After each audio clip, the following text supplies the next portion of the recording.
Chapter 61, New Semester. The sorting ceremony continued in an uneasy silence.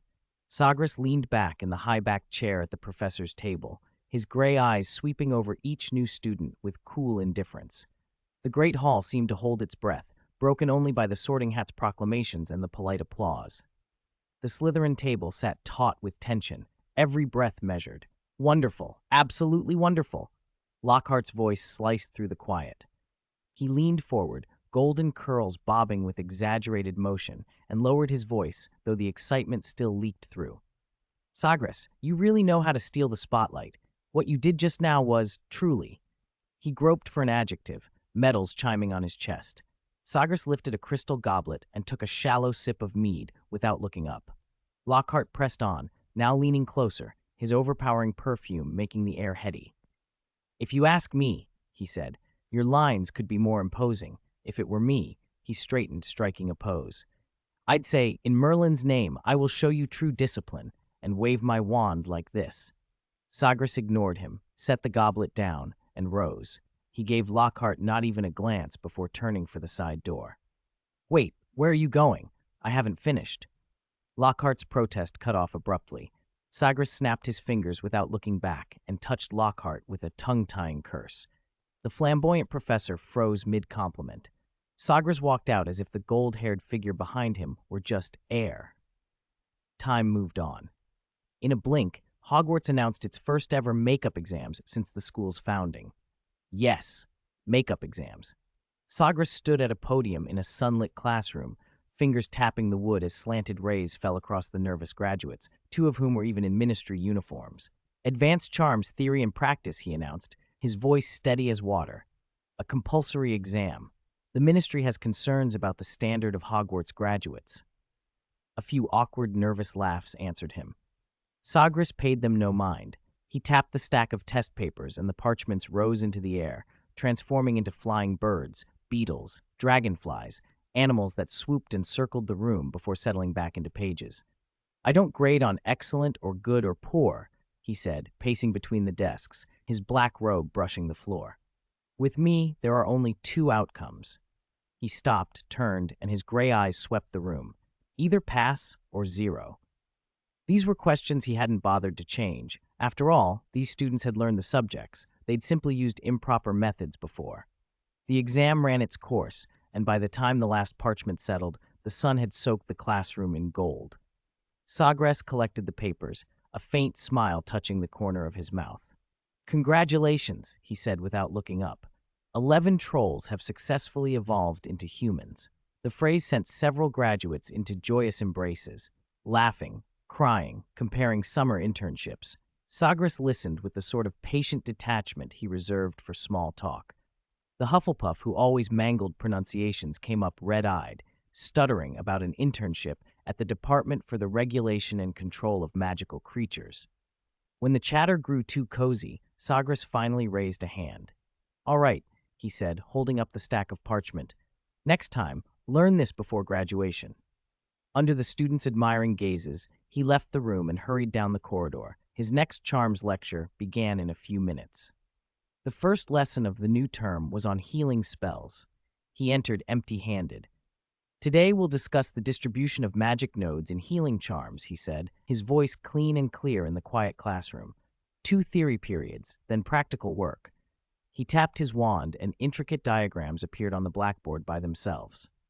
Remember 3 steps: counterspell, detection of magic, and then the healing. His tone tightened. I'm not asking you to be St. Claf, Mungo's healers, only that you won't be helpless in an emergency. To emphasize the point, Sagres drew his wand across his palm. A trickle of blood welled up. The students gasped. Vulnera sanentur. He spoke the words without breaking expression, and the cut knit shut before their eyes. Since the last point deduction incident, the Slytherins had been unusually well-behaved in his classes. Sagres found it satisfying, though every meeting with Professor Snape in the corridor chilled the air several degrees. Snape's scowl was predictable. Sagres had long ceased to expect warmth from the man. After the class, Sagres strode to Hagrid's hut. The autumn sun dappled the path to the edge of the forbidden forest, and the light felt pleasant until Lockhart's voice shattered the calm. Just sprinkle my glittering powder around the well, and no Grindylow will come near.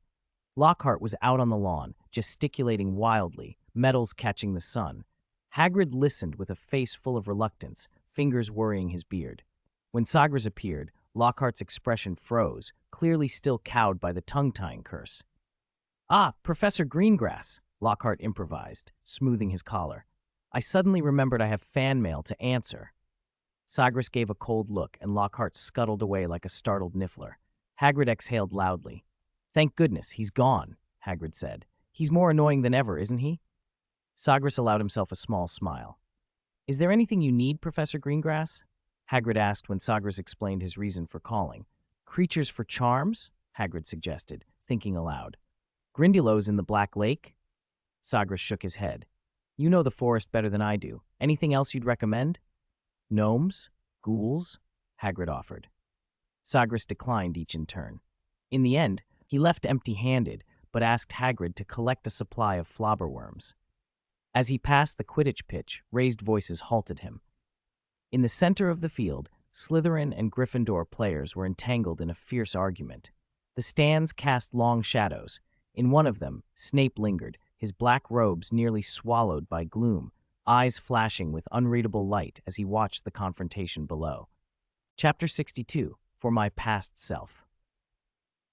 The 7 members of the Slytherin Quidditch team stood in a neat line, each with a brand new Nimbus 2001. The silver-plated registration numbers on the broom tails flashed in the sunlight. Draco Malfoy slowly stroked the number on his broom, an insolent gleam in his eyes. "Allow me to introduce myself," he said, smirking. "I'm the new Slytherin Seeker. Care to admire the brooms my father bought for us?" The Gryffindors stared at the high-end broomsticks in stunned silence. "Not bad, right?" Draco continued, putting on a fake smile. "But surely the Gryffindor team can afford a few upgrades, too. Your shooting stars look like museum pieces. I'm sure someone would pay a small fortune for them." The Slytherin team laughed at once. Faces in the Gryffindor group flushed bright red. "At least every member of the Gryffindor team earned their place on merit," Hermione snapped. "You didn't buy your way in." Draco's smile froze as if a raw nerve had been touched. "It's not your place to speak, you filthy little mudblood." The word exploded through the air, and chaos followed. Fred and George lunged for Draco. Marcus Flint stepped in front of him. "What did you say?" Alicia, one of the Gryffindor players, demanded angrily. Ron had already pulled his wand, pointing it at Draco. "Mr. Weasley," a cold voice cut through like a bucket of ice. Everyone turned to find Professor Sagres standing there. Not far behind him, Snape was striding up fast. "Are you going to curse a classmate?" Sagres asked Ron without expression. "Think carefully, Mr. Weasley. If you do, and someone like Lucius Malfoy comes looking for trouble afterwards, I won't stop you." "But, Professor, he called Hermione," Ron began. "I heard him," Sagres said, and then, meeting Draco's glare, repeated softly, a long-forgotten word. He addressed the Slytherins with an impeccable calm. "I can't believe that after all these years, your vocabulary is still so shockingly poor." His gaze slid over the assembled students' throats, and the 7 Slytherin players instinctively took half a step back. 50 points from Slytherin," Sagres announced. "And you, Malfoy, 1 month's detention. Say one more word, and I'll add another month." Draco's face went white with fury. Marcus Flint opened his mouth to protest, but Sagres cut him off. "Marcus Flint," he said coldly, "if I were you, I'd stand there and keep silent." "But," Marcus started, "before you speak, consider how many people are left in the Flint family, Marcus." The reminder made the captain's color drain from his face. Snape glided forward. 1 month of detention? Isn't that a bit severe?" he asked. "Severe?" Sagres replied without turning his head. "Did you hear what Draco said, Professor?" "It was too far away. I didn't hear clearly." Snape replied evenly. He leveled a look at Draco. "If that's the case, I can fetch his memories and play his wonderful speech back for everyone," he added, raising an eyebrow. Draco took another step back, visibly frightened. Snape gave him a hard glance. "But I believe points have already been deducted." "Yes, but the school rules don't say that deducting points prevents detention." 1 month is debatable," Snape said. "Professor, he said mudblood," Sagres repeated. "Do you have some misunderstanding of that word, or does it remind you of some pleasant past?" For a moment, Snape froze, then his face twisted with fury. How dare you? He snapped and suddenly drew his wand. How dare you use legilimency on me? The students scattered in alarm, but Sagres remained composed, leisurely straightening his cuff. Are you going to cast, Professor? He asked, looking at Snape with a half smile, ignoring the wand pointed at him. I advise you to think very carefully. His voice was barely above a whisper, but his eyes said plainly, Do it. Snape's fingers whitened on his wand as rage took him. Petrificus totalis, he cried. A blinding jet of light shot from his wand. Just before it hit, a gray bolt of lightning seemed to descend from nowhere and intersected the curse. Snape's pupils constricted in surprise. Sagres' raven had plunged through the spell, unharmed, and was streaking toward him. The surprise was brief. Snape's expression hardened into ice. Sectum sempra. The raven charged into the slicing curse. The spell grazed its wings, leaving bloody marks, but the bird pressed on. In an instant, it was upon Snape. Impedi, he began, but a whistling sound and a rush of feathers interrupted him. Sharp talons left 3 bloody scratches across his face, breaking his spell. Snape recoiled, wand flaring a dangerous red. Get off me, he snarled. But the raven was faster. It snatched Snape's wand from his hand, then flapped up and circled before settling on Sagres' shoulder. At the same moment, a flash of fire exploded nearby. Fawkes's wings tore through the flames, and Albus Dumbledore stepped from the blaze. Always late, Dumbledore, Sagres said, his back to the headmaster, voice icy, just like back then. Sagres, you shouldn't, Dumbledore began. Should continue to tolerate your stupidity and arrogance? Sagres finished. He reached out and took the wand from the raven's beak, Loctus's, Sagres' bird, and cradled it like a treasured object. Dumbledore fell silent. The surrounding students edged back, making a wide space between them. You thought I used legilimency on him? Sagres asked, then shook his head in disappointment. Truly, disappointing. He turned slowly, voice eerily calm. When Draco called someone mudblood, you didn't come. When Snape cursed me, you didn't come either. But the moment Loctus snatches a wand, a mocking curve touched his lips, you appear. With a crisp snap, the wand in his hand broke cleanly in two. Snape went pale, and Dumbledore's usual gentle blue eyes sharpened. Sagres, do you know what you're doing? The headmaster asked. Couldn't be clearer, headmaster, Sagres said, looking straight at him. I'm doing what should have been done 6 years ago. He fed the mithril filigree of the broken wand to the raven, as if offering it a treat, then released Loctus. If I had broken wands back then, perhaps Hogwarts' favoritism and protection would have been less. His boots crunched on the gravel as he took a few measured steps, each one striking at the gathered onlookers' composure. I can't change your past mistakes, he said quietly, but I can put an end to the current injustice. Dumbledore's expression was hard to read, conflicted. Sagres shook his head in disappointment, a chill settling into the set of his features. As a headmaster, you failed, he said. You gave me no justice then, and you do not give me the respect I deserve now. The broken wand in his palm crumbled to dust and scattered on the wind. Sagres met Dumbledore's eyes.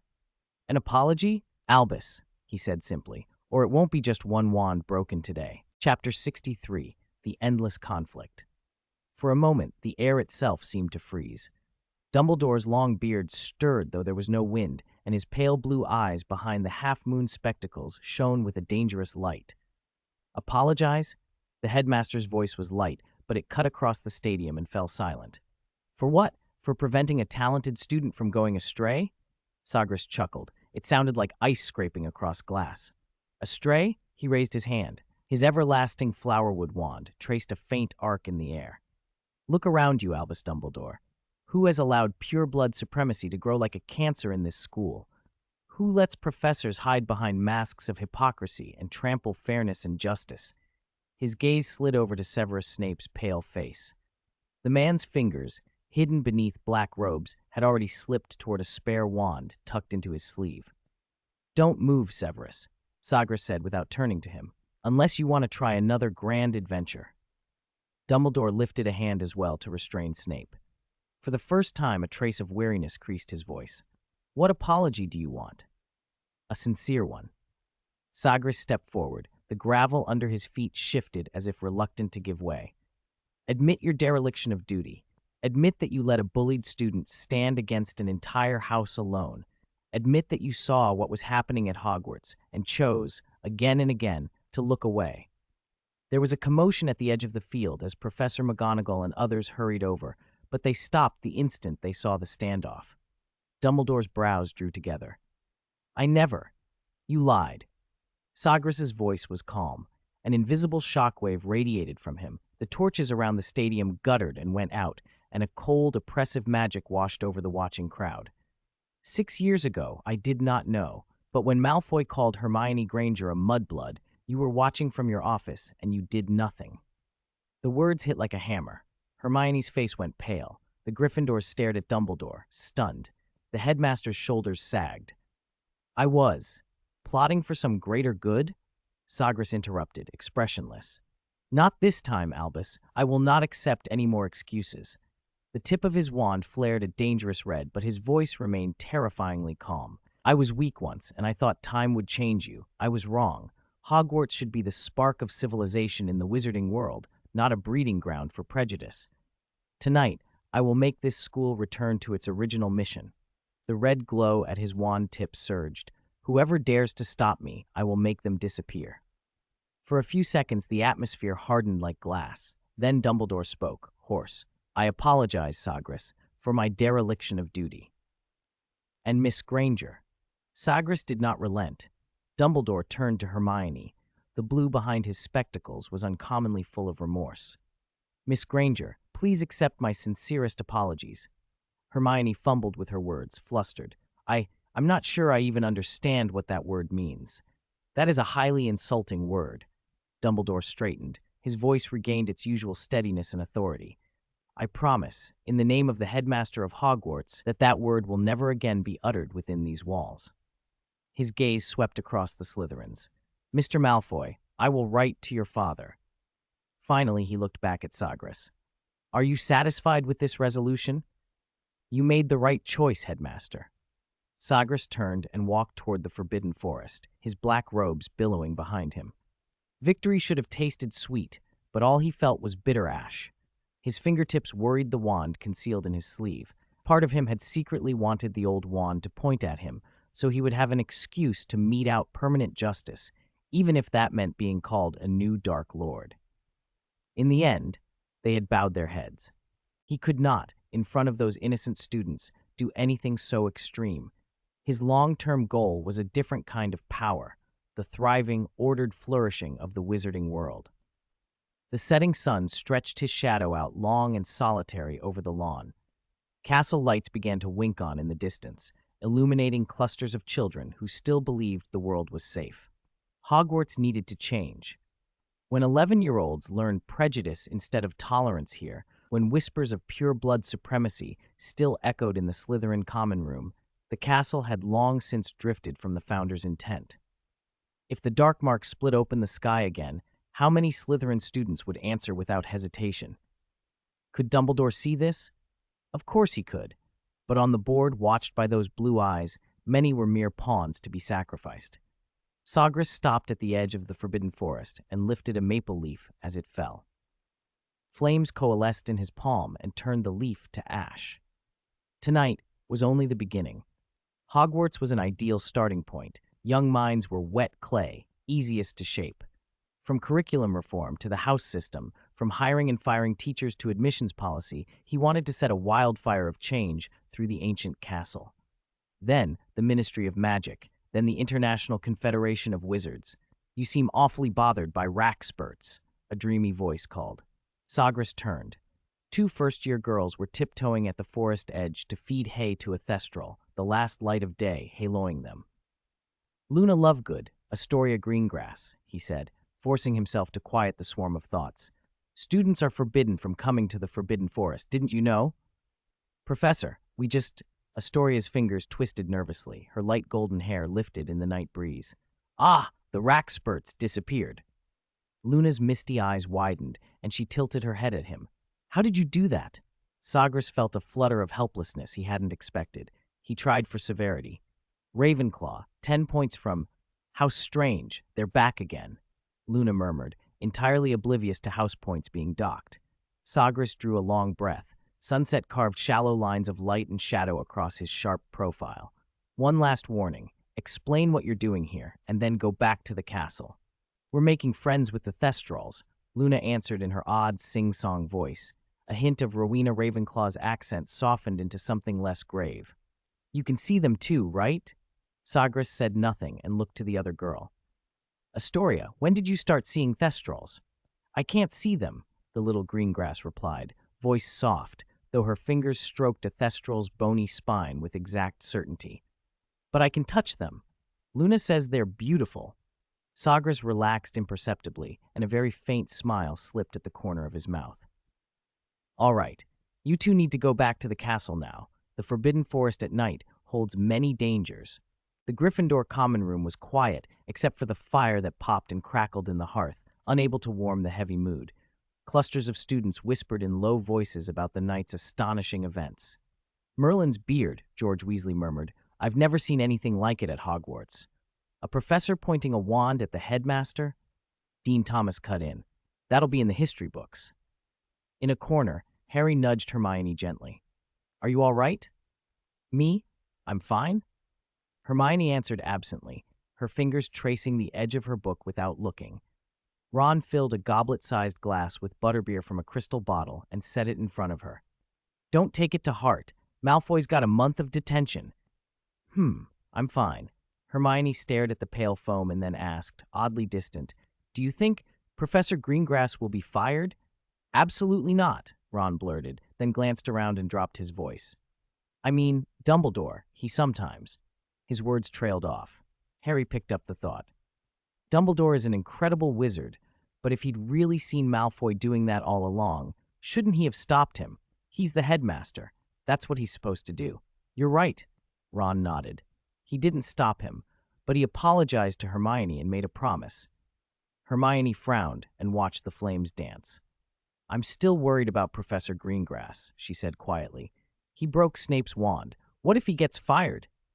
Ron, tucked into an armchair, muttered, That's Snape's own fault. He must be furious, the old git. Didn't you say Greengrass taught at Ilvermorny before? Harry added. He's talented. Hogwarts won't just throw him out. If anyone should go, it'd be Snape or Lockhart, Ron declared. Hermione bristled.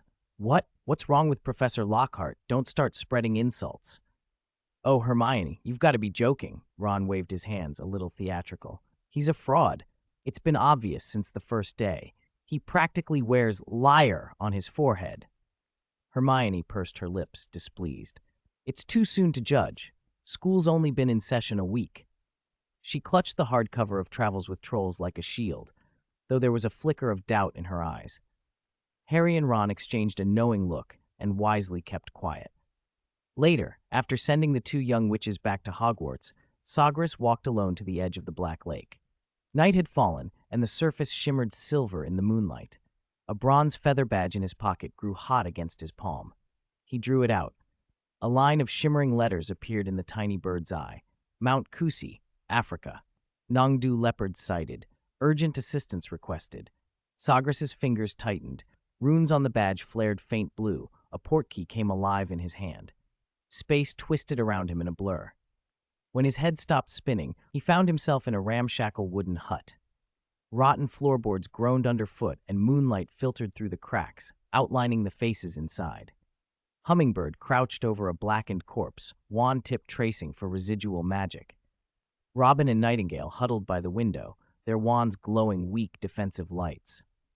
Thunderbird and Kestrel, one weathered and one young, sat unusually silent, and the informant Stork perched at the table, contributing quietly to a plan with Snowy Owl. Swift hurried in, robes spattered with mud and blood. Raven, Swift said as he entered. Things have gone to pieces. Sagres noticed the scorch marks on Swift's wand tip, the first time he'd seen the Cursebreaker's wand so damaged. Swift's voice was taut as a bowstring. Gringotts dug up ancient magical ruins in the desert nearby. I was called to break the curse, but as I got there, something burst out of the earth. He pointed to the window. Outside, trees toppled in the distance, and the air carried a sickly, sweet tang of death, the Nangdu leopard's poisonous mist spreading through the night. Over 70 witches and wizards have already been poisoned and are unconscious, Swift said, his nails digging into his palm. Worse, 3 Muggle villages are affected, about 2,000 Muggles. He left the rest unsaid, but Sagres understood. An excavation gone wrong at Gringotts had put thousands of innocent lives in danger. He stared at the vague, hulking shadow beyond the hut. He'd read about this beast, this XXX-class creature of the African wild, but seeing a Nangdu leopard in person was terrifying in a way books couldn't convey. Under the moon, the creature's outline resolved. A streamlined, massive body, almost 10 times that of an ordinary leopard, amber eyes glowing faintly. Every breath pushed out a living, writhing, poisonous mist that crawled across the land. A line from Newt Scamander came to mind, underlined in red in Sagres's copy.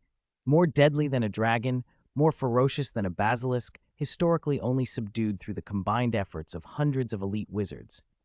A roar split the night and the hut shook. A sharp red flare leapt from Sagres's wand and cut a crisp shadow against the wall. He spoke, calm as still water.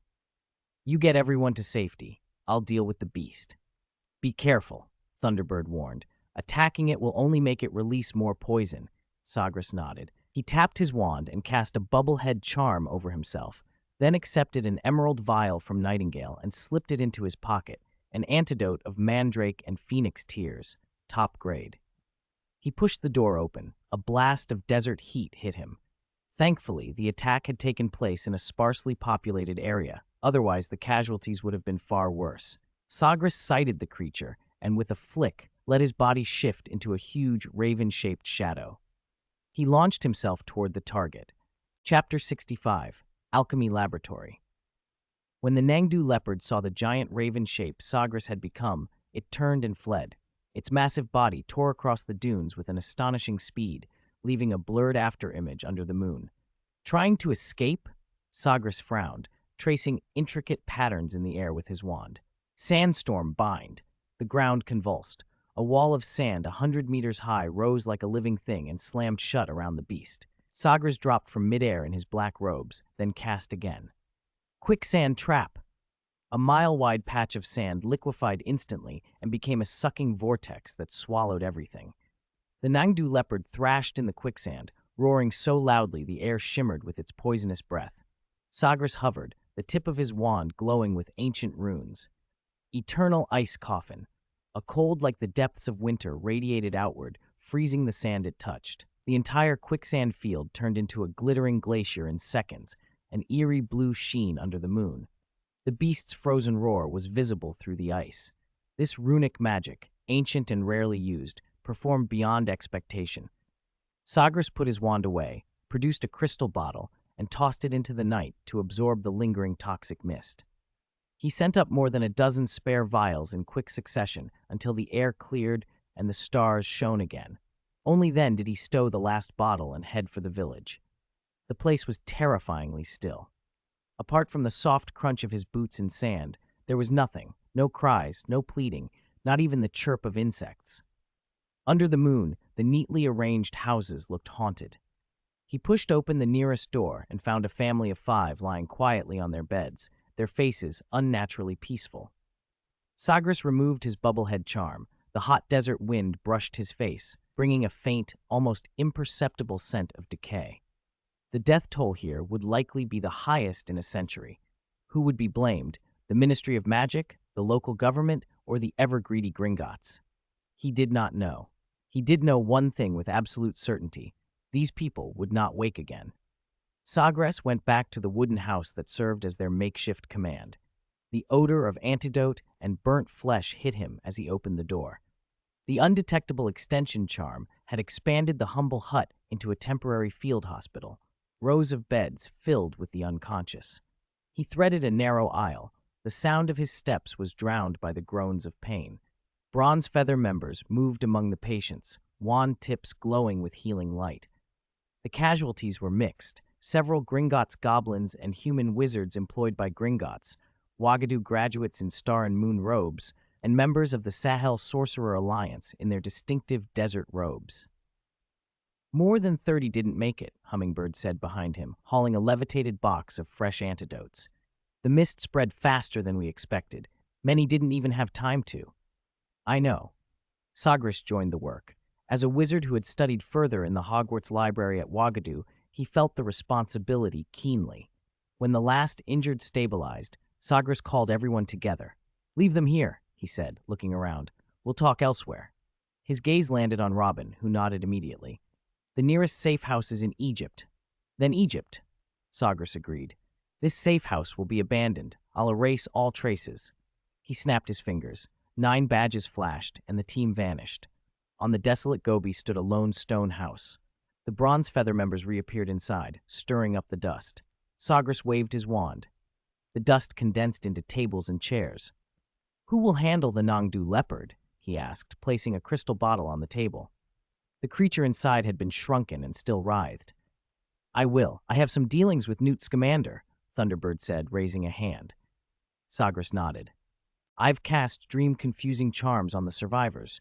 They'll believe a standard International Confederation of Wizards rescue team saved them. I've woven new memories, too. Any recollection of us is replaced by unfamiliar faces." His voice was steady. "Even if clues surface later, they'll never lead back to us." To prevent Gringotts from evading responsibility or covering things up, he parceled out more tasks. "Robin, later make the wooden house look like a standard curse processing station. Swift, destroy the safety procedures and goblin language warnings at the ruins entrance, but leave enough false clues to point to Gringotts. Snowy Owl, set African confusion bugs around the ruins and the wooden house to create bogus magical fluctuations. Remember to retrieve them afterward. Stork, start tomorrow morning. Feed every media outlet the story that this disaster resulted from Gringotts' excavation of the ruins, and stop Swift from being framed as a scapegoat." The candlelight flickered against his cold eyes. "We not only want to come away unscathed," he said, "we want Gringotts to pay for their greed. Start acting now." He stood. "I need to go back to the ruins and see if there are any other surprises." At the foot of Mount Kusi, he pushed through twisted bushes and a torn opening yawned before him. Jagged rock edges bore damaged protective runes, and deeper in were clear claw marks. Whatever had happened here had been mutual and bloody. He lit a lumos and entered. The rock walls were gouged with clawing, deeper and denser as he advanced. At the end of the passage lay a dusty alchemy laboratory. At its center sat a massive broken glass dome. Sagres crouched, running his fingertips over the faint protective runes on the shards. "Broken 3 months ago," he murmured. "So the Nangdu leopard has been imprisoned here for a long time." The dome was connected to a tangle of brass pipes, green crystals clinging to the outer walls. He tapped his wand and a magical overlay flickered to life. He saw the poisonous mist being siphoned out, purified, and directed into a silver cauldron in the corner. Across the room, another runic glass dome caught his eye. Inside, gray-black chaotic energy drifted, the dying remains of an obscurus, writhing slowly. Sagres kept his distance. Such unstable energy would dissipate at the slightest disturbance. A red crystal on a stone platform pulsed with a strange power under his lumos.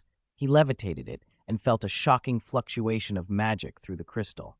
"The Philosopher's Stone," he whispered, incredulous. A dust-covered parchment lay at the edge of the platform. A cleaning charm brushed it clean, revealing hurried, almost frantic handwriting. "Plague magic, on the magical enhancement of infectious agents." "Magic siphon, a new interpretation of the essence of life." Several advanced applications of flesh transmutation. Research notes on the fragmentary pages of the Book of Abraham. In a corner, several moldy bird beak masks lay discarded. Sagres' pupils narrowed. He knew those implements all too well. 14th century plague doctors, 18th century peddlers of contagion, such masks had walked among mortals for ages. "A mad alchemist's laboratory," he said to himself, using the Book of Abraham for forbidden experiments, treating the Nangdu leopard like a living venom factory, and dabbling within obscurus and dark arts.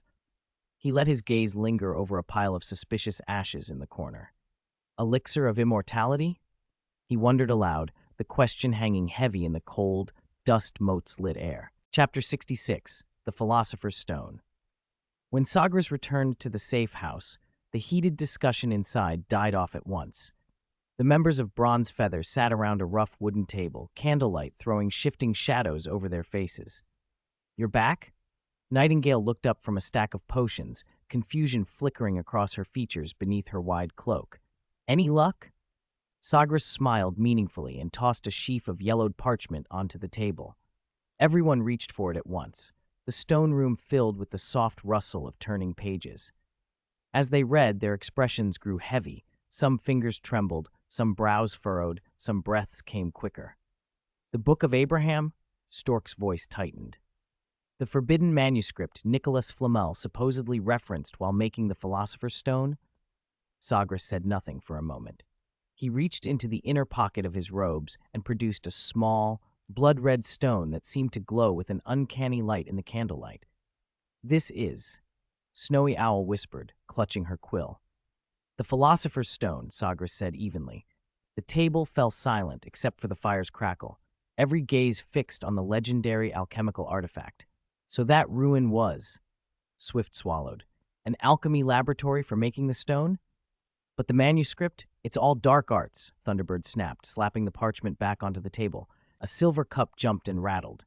"Infant bone dust as a catalyst, fresh blood of virgins."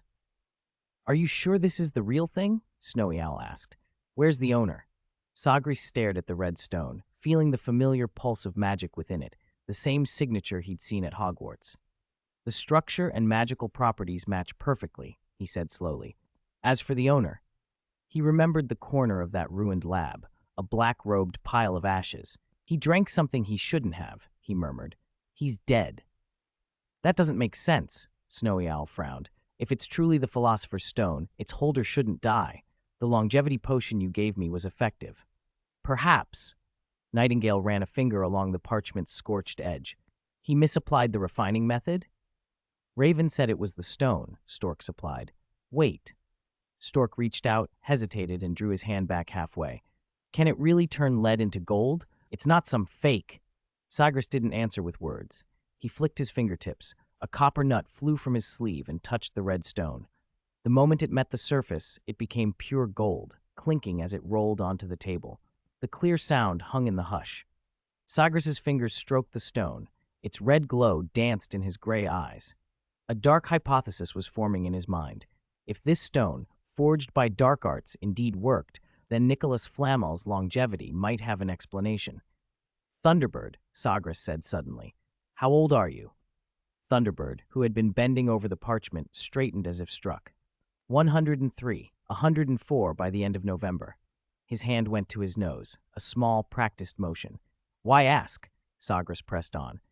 "Given your level of magic, how much longer do you think you'll have?" The room tightened. All eyes swung between the two. 10 years, 15 at most," Thunderbird replied hoarsely.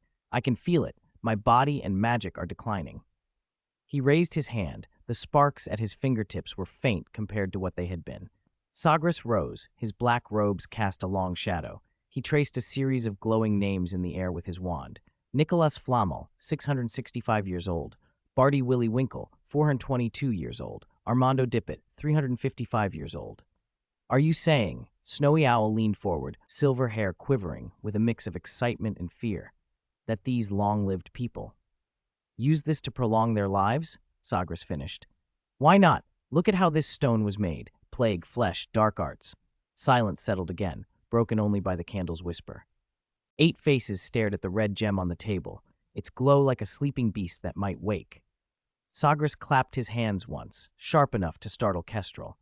He set the Philosopher's Stone down on the table with a dull thud. "Enough moralizing," he said. "Practical. Let's think of the concrete benefits." He flicked his wand. A fist-sized, ordinary stone floated from the corner. When it touched the Philosopher's Stone, a burst of dazzling golden light filled the room. In an instant, a solid gold block the size of a pumpkin thudded onto the table, knocking candle holders askew. Expressions across the table shifted in an instant. Snowy Owl gasped. Swift's fingers went to her empty purse as if by reflex. Even Thunderbird's Adam's apple bobbed. "Of course, don't think about counterfeiting galleons," Sagres said with a rueful chuckle, casually tossing the gold block aside like refuse. "Goblin's anti-counterfeiting charms aren't a joke." But he gave everyone a pointed look. Becoming a billionaire in the Muggle world would be more than enough. "Maybe we should recruit an alchemist," Kestrel suggested cautiously, "to see if the stone has other uses." "That's exactly what I had in mind," Sagres agreed. "Get recommendations. these days. He shook his head. Legitimate alchemists are rarer than demiguises. He pocketed the Philosopher's Stone. I'll keep it for now. Some of you know I'm a professor at Hogwarts. Not long ago, Lord Voldemort was searching for this. Lord Voldemort? Several of them looked stunned. Isn't he dead? That was over a decade ago. I thought so too, Sagres said, shaking his head. But I'm now convinced he's still around, in a very twisted way. Explain. Swift leaned forward. It's complicated, Sagres said. He no longer has a proper body. He can only extend his existence by anchoring himself to other bodies. So he's not an immediate corporeal threat? Nightingale asked. Don't underestimate him, Thunderbird warned. He was a powerful wizard. I met him when he was young, polite, remarkably gifted. The candles guttered.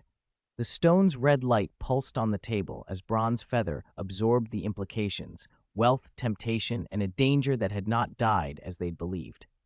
Chapter 67, New Spell. Sagres stood and traced a wand through the air.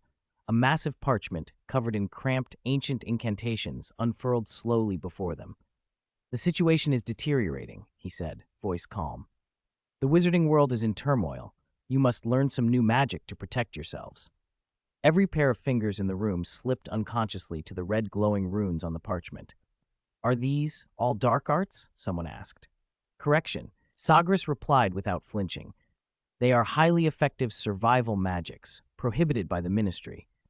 He snapped his fingers, and the text on the parchment reorganized into 3 neat columns: auxiliary protection spells, movement and escape spells, control and offensive spells. Sagres' gaze was grave and his voice low. I want every member of the Bronze Feather to live safely and long. Thunderbird flinched at that, surprise creasing his old face. Sagres' rare smile softened. Of course, Mr. Thunderbird is an exception. What's the cost? Robin asked, his sharp eyes cutting through his mask. His fingers rubbed the edge of the parchment. None, Sagres said decisively. You have already proven your character by your actions. Each of you is an upright wizard.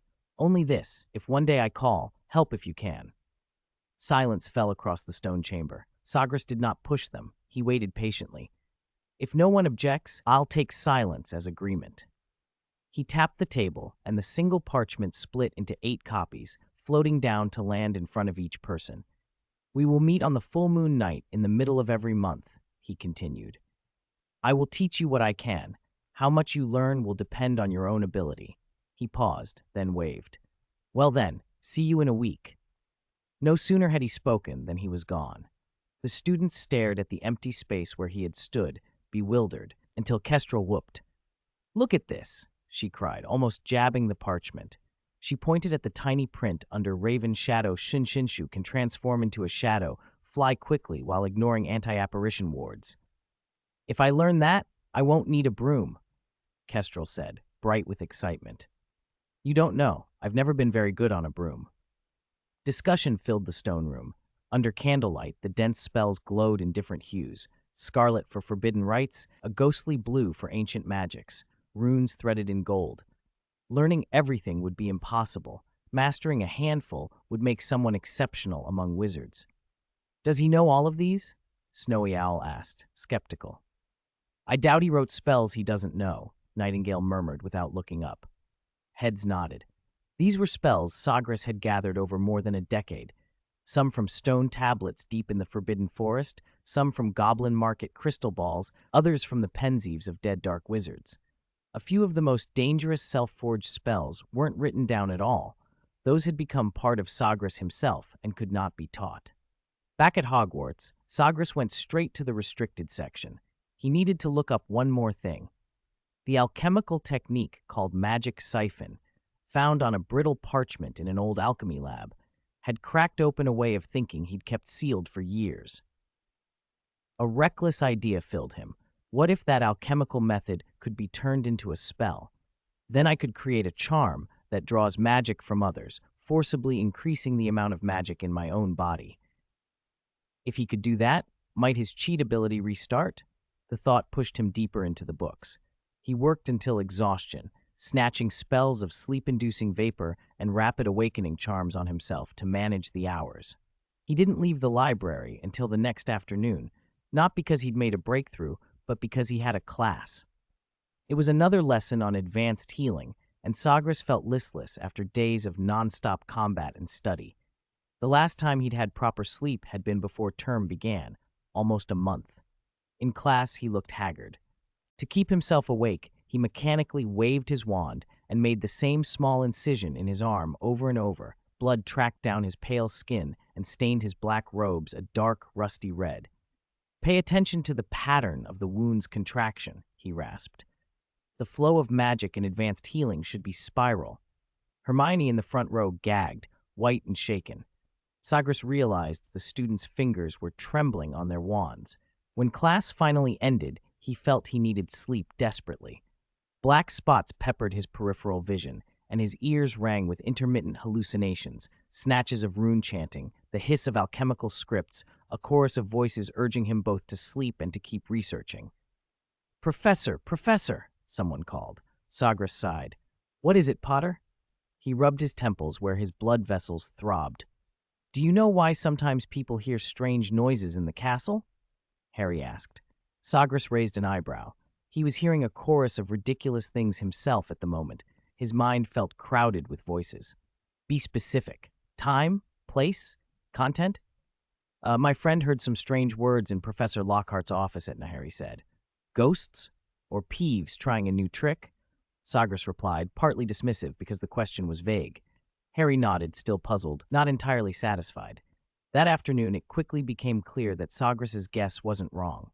Lockhart had been in full swell self-praise earlier, bragging about having tamed Peeves, when a dung bomb detonated over him. Peeves's high, mocking voice filled the corridor. "Liar Lockhart. Boaster Lockhart. Look at his new hairstyle." An egg hit Lockhart's shiny forehead. Yolk dribbled down his nose. The classroom erupted into suppressed laughter. This is an attack on a professor." Lockhart fumbled for his wand. Peeves snatched it midair and whirled, flinging it out the window. Then, as if rehearsed, he produced a bucket of ink-filled balloons. "Taste Peeves's special ink eggs," he crowed. An ink balloon burst on Lockhart's face, splattering his pristine robes into a work of abstract art. Lockhart shrieked and leapt, but slipped on a banana peel Peeves had thrown, skidded 3 meters, and landed in a flailing, humiliating sprawl atop the lecturer's desk. Peeves did a somersault and shouted, "Full marks!" The class dissolved into outright laughter. Seamus toppled off his chair, Ron slapped his desk hilariously, and even Hermione shook with suppressed giggles. "What are you laughing at? Did Lord Peeves give you permission to laugh?" Peeves demanded, gleeful, and sent more ink balloons sailing into the crowd. Screams and shrieks echoed through the hallway. Lockhart staggered to his feet, wig askew and hair blackened with ink. Before he could recover, Peeves lobbed another balloon directly at him and dashed away, whistling as he left. "Lockhart is a big fool, only knows how to brag and show off." His song trailed down the corridor. The professor stood plastered with eggshells and streamers, looking like a holiday tree after a storm. He forced a smile. "This was a teaching demonstration I arranged on how to gracefully." "Neville?" someone prompted. Neville raised a hand, unusually direct. "Your hair is on fire." Only then did Lockhart notice Peeves had set a small flame on his wig. He began to shriek and pound at his head, and the classroom echoed with his cries once more. It was a spectacle, but none of it concerned Sagres. All he wanted now was sleep, and then a secluded place to finish that blasted magic siphon spell. Chapter 68, Daily Life of Little Wizards. The common room hummed with low conversation. Everyone seemed to be talking about Lockhart's run-in with Peeves. Harry and Ron were hunched over a wizard's chessboard while Hermione sat beside them, absorbed in a copy of Healing Spells Explained. Harry's Christmas chess set still had a mind of its own and rarely obeyed him. A small crowd had gathered, peering at the arguing pieces. "E4, Harry said, hesitating. The White King clutched his head. "Here we go again. I've died 800 times with that move." The White Queen rolled her eyes. "Merlin, can't you learn from that kid opposite?" Ron's pieces stood at attention, the Black Knight polishing his spear. "Watch this," Ron grinned. "Knight to F6. The Black Knight sprang forward in a perfect arc, landing with a flourish and knocking one of Harry's pawns flying.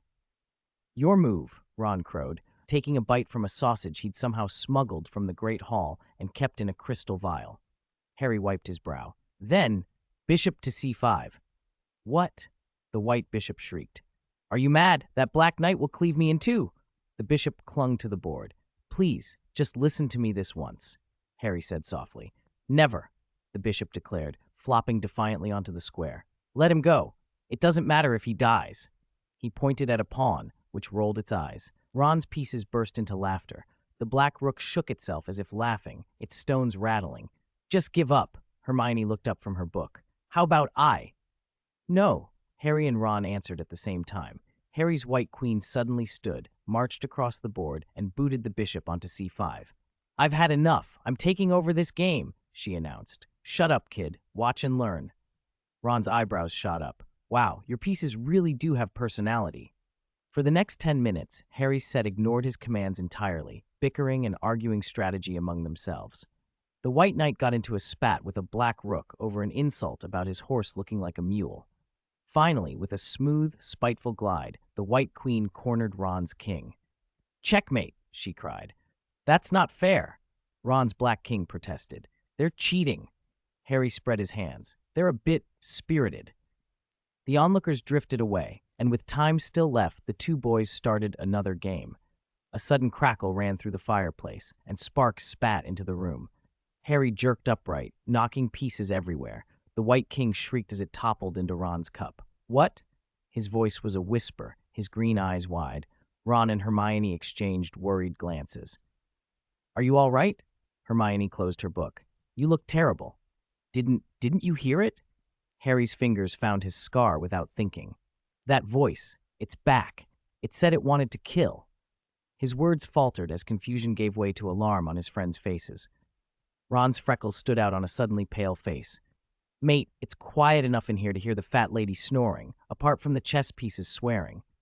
Harry forced a breath. The pieces, damp from the cocoa cup, crawled out glaring at him, and the cold, slimy voice was gone as if it had never been. Probably Peeves' prank, he said, forcing a smile, though his fingers still trembled. Ron's pieces took advantage of the confusion to sneak back into place, only to be caught by Hermione's sharp look. Are you really okay? She asked quietly. Do you want Madame Pomfrey? No. Harry's answer came out louder than he meant, and he hurried to add, awkwardly, I might just be tired. Late that night, in the restricted section, Sagres kept making steady progress deciphering the new spell. The lamp on his desk painted his notes in wavering gold. His fingertips traced the yellowed parchment of an old case study. In 1432 AD, a wizard named Eamon Brad had attempted a similar magic absorption spell in a duel, and his body had shattered like glass. The scattered fragments glowed with a faint blue magic. A rather educational case of failure, he murmured. The trauma from his last time travel had not faded. This attempt had to be foolproof. His quill scratched quickly as he listed the main risks. Magic overload leading to bodily explosion, see Eamon Brad.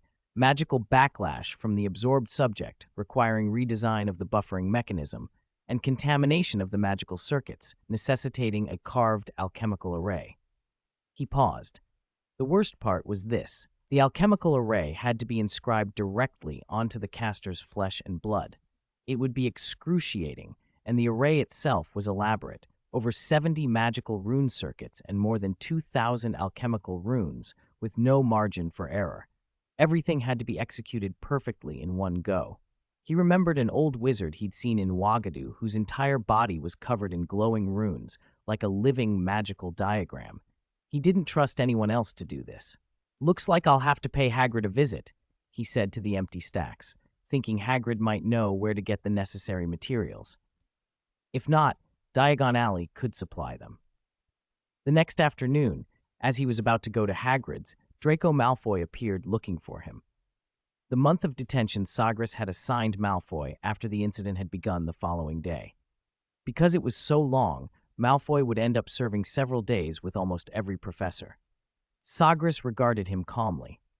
Malfoy, taken aback by the steady look, shrank a little but did not flee. Sagres waved a hand, and a tower of books tumbled from the shelf into a neat pile. From today on, you won't need to go looking for other professors for your detention, he said. Malfoy's face fell as he understood. The stack of books was taller than he was, and he would have no time to visit other teachers if he wanted to get through them all. Sagres had chosen Muggle books on purpose. an attempt to shock the boy whose head was full of blood purity nonsense with a taste of the Muggle world. Chapter 69, Collecting Materials. Pointing down the stack of books, he said, "This one demolishes racial superiority with geographical determinism, guns, germs, and steel, Jared Diamond. This one shows how fictional narratives uphold class systems. You could call it the construction of pure blood theory. Sapiens, Yuval Noah Harari. This one uses the history of science to show that real reformers are often heretics. The magic world is no different. Half-blood wizards have driven much progress. Born to Rebel, Frank Sulloway. This one uses modern genetics to show that supposed noble bloodlines differ negligibly. You and the mudbloods you sneer at share 99.9% of your genes. The great gene, yin-yang. This one analyzes how eugenics was misused by racists. Compare it to the pureblood movement, the rupture of the pseudo-saint, David Wilson. This one deconstructs worship of bloodlines from an evolutionary angle. Genes don't care about your surname, the selfish gene, Richard Dawkins. This one exposes bloodline worship as a tool of power and discipline and punish, Foucault. And this one, Professor, could you go a bit slower? I can't remember. Draco Malfoy whispered. That's fine, Sagres said without expression. Your next detention is to copy all of these. You'll remember them after writing them out once. Draco went pale. Sagres guessed that after copying all those books, Draco would learn a simple truth. What pureblood families really protected wasn't blood, but privilege. Once he saw that the ceremony and glory hid selfish calculation, the gilded myths would crumble. Loctus, keep an eye on him, Sagres instructed the raven on the windowsill. Let him go at 11. Caw, the raven answered. Draco instinctively drew in his neck, face whiter than his hair. It won't peck my eyes out, will it? Don't worry, it only eats the eyes of lazy people. Sagres glanced at him. So be serious, and try not to miss a single punctuation mark. Then he turned away and walked down the corridor without another look. Acromantula venom, moonstone powder, doxy juice, Merperson scales, Madagascar cat whiskers, Murtlap claws, North American mountain Tyrannosaurus tartar. His finger stopped at North American mountain Tyrannosaurus tartar. He could almost picture the recipe's author cackling in some dark corner. Alchemy was complex and deep. Even if the ingredient list felt like a prank, Sagres didn't dare omit anything. When he reached Hagrid's, the half-giant was outside his hut, fussing over giant pumpkins. "Hello, Hagrid," Sagres called. "Hello, Professor Greengrass." Hagrid was prodding a vine with a spade that looked comically small in his hands. "You after some flobberworm mucus, are you?" Sagres shook his head. "I'm looking for some magical materials. Are you busy?"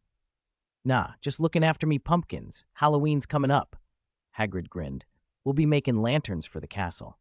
Sagres nodded and tapped the fence.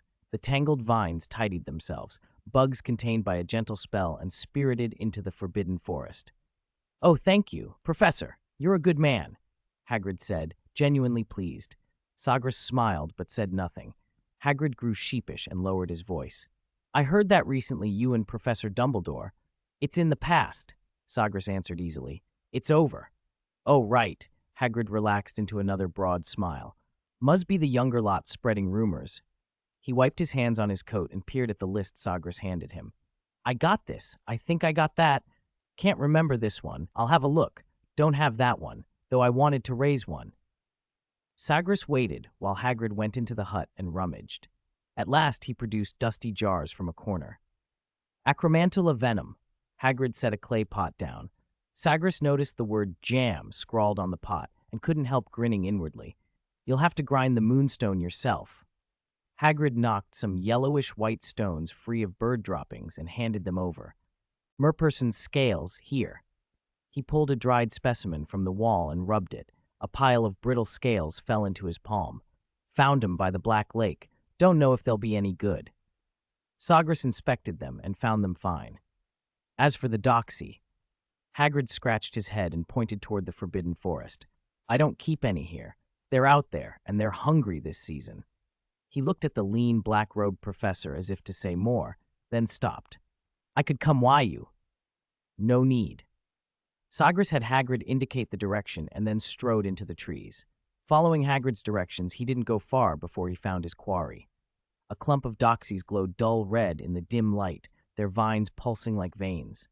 As he approached, the vine tips coiled, barbs glinting. "Relax," he murmured and flicked his wand. A precise cutting charm flashed. The main vine came away cleanly.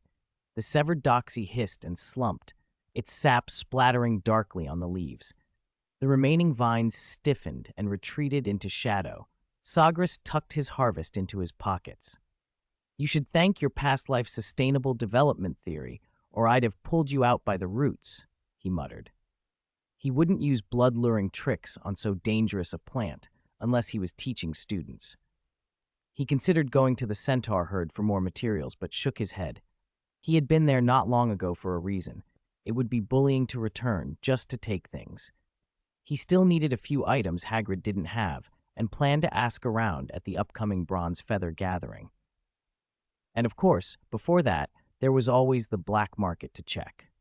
On his way back to Hogwarts, Sagres detoured to Hagrid's hut to pick up the bag of flobberworms he'd asked for earlier.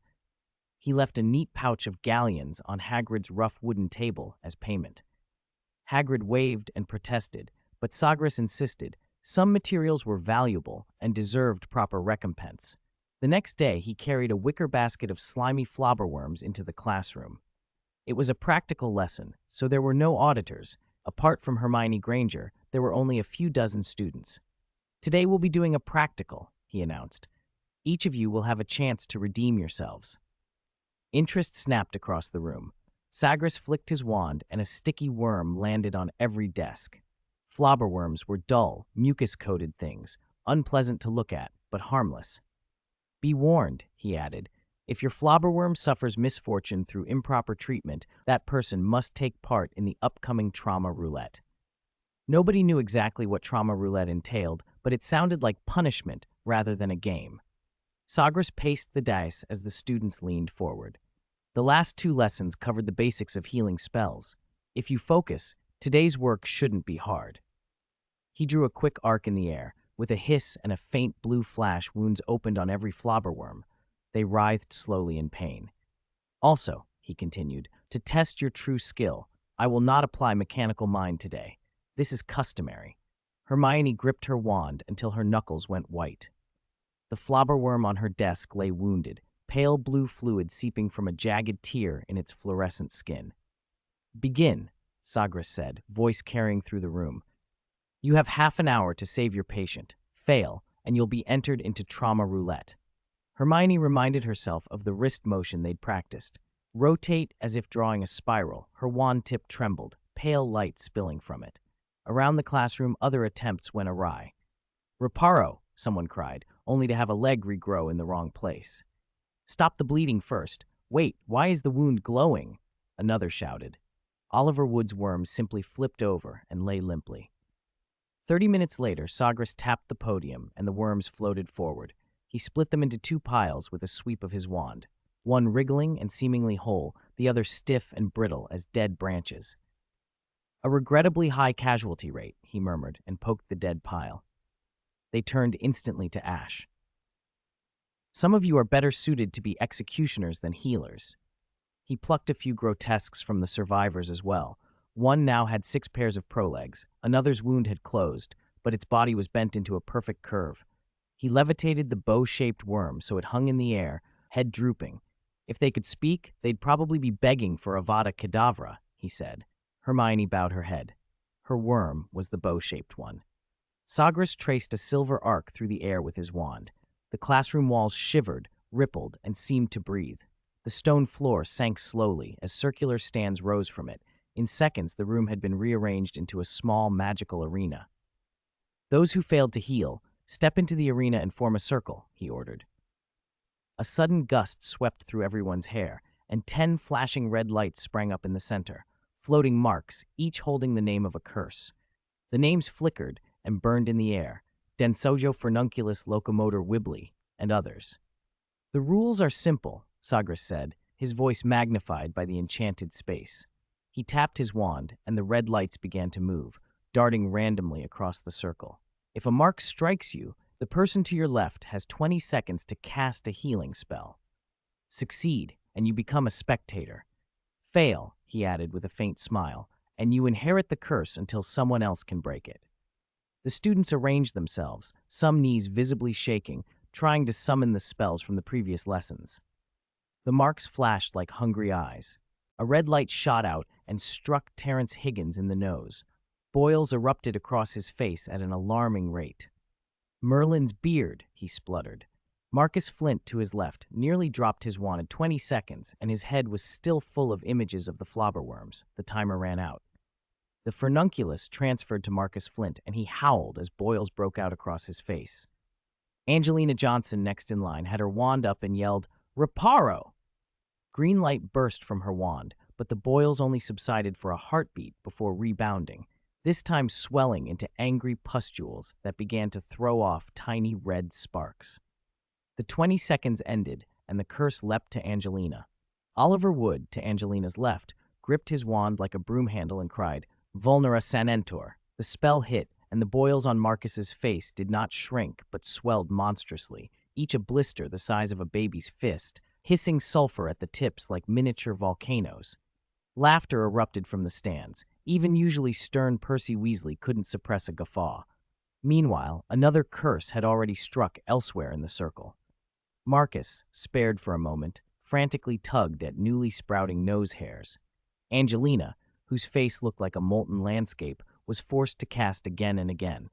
A few students had managed to heal successfully and were promoted to spectators, but most were clumsy in practice. The curse kept being passed around, and the same students failed repeatedly. Yet with each cycle their gestures steadied, the light from their wands grew more composed, and their timing improved. Some used creative alternatives, cooling charms and soothing charms to reduce pain, depilatory charms for runaway hair, while others learned to combine spells more effectively. Now that's more like it. Sagres watched the progressively steadier spell light in the arena and nodded almost imperceptibly. Chapter 71. Profiteer Sagres used his free time to visit Diagon Alley. He pushed through the damp archway of the leaky cauldron and stepped into the busy street. The sign for the magical menagerie creaked in the breeze. He squinted at the shop window where several murtlaps gnawed listlessly on seaweed. "Care for one? Or perhaps you're after ingredients?" the shopkeeper called, peering out from behind the counter and rubbing his hands together. "Full murtlap fur makes excellent anti-jinx gloves." Sagres plucked a stinger between two fingers and held it up to the light. "Mixed with other things?" he asked. "What are you saying?" The man snatched the piece from him. "This is top-grade material. You won't find better in all of Britain." Sagres arched an eyebrow and continued rummaging through the shelves with casual interest. He finally picked out half a dried murtlap spine. It was exactly what he needed, and it hadn't been treated with any odd fluorescent powders. It was normal merchandise. "How much for this?" "Ah, excellent taste," the shopkeeper said, warming to his spiel. "This is from a murtlap king. Took heavy losses to get it, cost 2 wizards their lives. This half-torso's been prepared by goblins, even the skin." "Price," Sagres interrupted. He wasn't in the mood for tall tales. It was a mere murtlap spine. It should be a few galleons at most. The shopkeeper blinked. 3,000 galleons. Sagres stared past him. "You serious?" "Which way's Gringotts?" the shopkeeper asked, his eyes brightening. "This way, sir. Don't have enough? You could always rob Gringotts." Sagres rolled his eyes, the rare motion exaggerated by the man. "Hey," the shopkeeper grabbed his robe. Wait, price is negotiable. How about 300 galleons? Consider it a friendly discount." Sagres kept moving toward the door. The shopkeeper seized the robe again. "I'm retiring to Germany, not keeping this place much longer. 30 galleons? I can't go lower. I'll lose money." Still no response from Sagres. The shopkeeper began to sweat. Fine. 3 galleons. I swear that's cost price." Sagres finally stopped and turned slowly. 1 galleon. "Then let it rot in your shop," he added decisively. "Merlin's beard, you're stingy. 1 galleon won't even cover postage." Sagres turned away. "Then keep it as your shop's treasure." All right, 1 galleon." The shopkeeper relented. Then, eyes darting, he backtracked. "Too late. I'll only take 5 sickles." The shopkeeper gaped at him, lips trembling. Sagres regarded him without expression. The man looked up at the sky, gave a long, defeated sigh. "Fine, 5 sickles. Give it here." Sagres smiled, produced 5 silver sickles from his pocket, and handed them over. As he turned and headed toward Nocturne Alley, the shopkeeper's curses and the laughter of onlookers drifted after him. The moment he crossed into Nocturne Alley, the air closed around him like a viscous fog. The shop windows on either side displayed the kind of things respectable folk pretended not to see. Eyeballs floating in yellow liquid, screaming dried hands, rows of glass jars full of dubious fluids. Sewage slicked the path beneath his boots, which squelched unpleasantly as he walked. He inspected the shops until he found a wooden sign with the name he was looking for. Sagres pushed open the creaking door to Midnight Animals, ignoring the dying groan of the bell. The shop smelled of rot and strong herbs. A hunchbacked witch with greasy, matted hair glanced up from behind the counter. "You sell materials from Madagascan cats?" Sagres asked without preamble, his eyes roving the dusty shelves. "What? Oh, yes." The witch's cloudy eyes suddenly lit up. "I'm the only one in Britain with the genuine article." She smiled to show a set of blackened teeth. Sagres thought the previous shop had made a similar claim, but he kept his voice level. "Do you have any live ones? Let me see." The witch slid a black cloth-covered jar from beneath the counter and tucked her head under the cover for a moment. Then, after a cautious check, she lifted the cloth to reveal a completely black cat curled inside the jar, with overly long limbs and large ears. It looked placid enough. As Sagres leaned forward to inspect it, the witch snapped the cloth back over the jar. "Too dangerous. Last time a customer nearly lost an eye. I need whiskers," he said, just a glance. She shuffled to a curtain and slipped into the back room, rummaging about, then came back with a small vial. "I've got about an ounce." "How much do you need?" Sagres examined the whiskers inside the bottle and felt something shift in his expression. "You're wasting my time, understand?" The witch's smile faltered. Sagres traced a finger through the air. The woman froze mid-breath. He snapped again and peeled back the cloth from the jar he'd been denied. Whatever had appeared to be a Madagascan cat collapsed, writhing and reconfiguring into a slick puddle of slime clinging to the glass. "A boggart," he said flatly, an old impatience flaring. "How creative." "Wait, I can explain," the witch began, but Sagres waved her down. With that single motion, the wooden shelves along either side of the shop erupted into flickering flames. He walked through the fire in slow, deliberate steps, selecting several real, untouched bottles of dragon's blood and moonstone powder with the same calm precision as if choosing fruit at a market. Compensation for the time wasted on fakes. He adjusted his cuffs, thought about the morning's nonsense, and muttered to himself, "Next time, I'll just post a commission on Bronze Feather." It might mean waiting a few days longer, but it was better than dealing with swindlers. He left through the doorway while the witch finally dared to rush outside and scream for help. A few dark wizards in the alley pretended not to hear, averting their eyes and passing by. Chapter 72. Gathering in the Forbidden Forest. The October wind, full of fallen leaves, swept past Hogwarts spires. Sagres closed the manuscript of De Vermis Mysteries and glanced at the library's enchanted hourglass. The time was right. Midnight was approaching. He rose, tucked the book away, and slipped out of the castle. He passed the greenhouses, skirted the Quidditch pitch, walked by Hagrid's pumpkins, and finally headed into the darker reaches of the Forbidden Forest. He did not stop until thorny brambles and boulders hemmed him in. Then he drew his wand and intoned, "Stone bones for beams, thorns for tiles." Pale slabs of stone surged up from the earth. Dead trunks wove themselves into a dome, and thorns and phosphorescent moss crept over the surface. In moments, a shelter that looked like a giant beast's skull lay prostrate in the clearing. Sagres took the bronze feather badge from his cloak and let his fingertips linger over its surface. One by one, 8 figures arrived in little explosions of spatial magic. Voices echoed through the forest. "Merlin's stinky socks. Can this ridiculous way of appearing be changed?" Stork muttered, covering his mouth. "What's wrong with him?" "Too far. He might be a little green," Swift guessed. "All right, everyone, let's go inside and talk." Sagres clapped once. Fire flared to life in the skull's eye sockets, as if the creature were slowly opening its eyes. Night wind moaned through window frames fashioned from rib bones. Kestrel's Adam's apple bobbed. "Do we really have to hold a meeting in such a creative place?" "Don't be afraid," Thunderbird teased. "Your wand and the decor go well together." "Thanks for the sympathy," Kestrel said flatly, slipping her spine-shaped wand away. "I'm insulted, not scared." Ms. Snow Owl nervously twisted a silver ring on her finger. "Excuse me, where exactly is this?" she asked. "Deep in the Forbidden Forest," Sargeras replied casually, "about 10 miles from Hogwarts." Miss Snow Owl froze.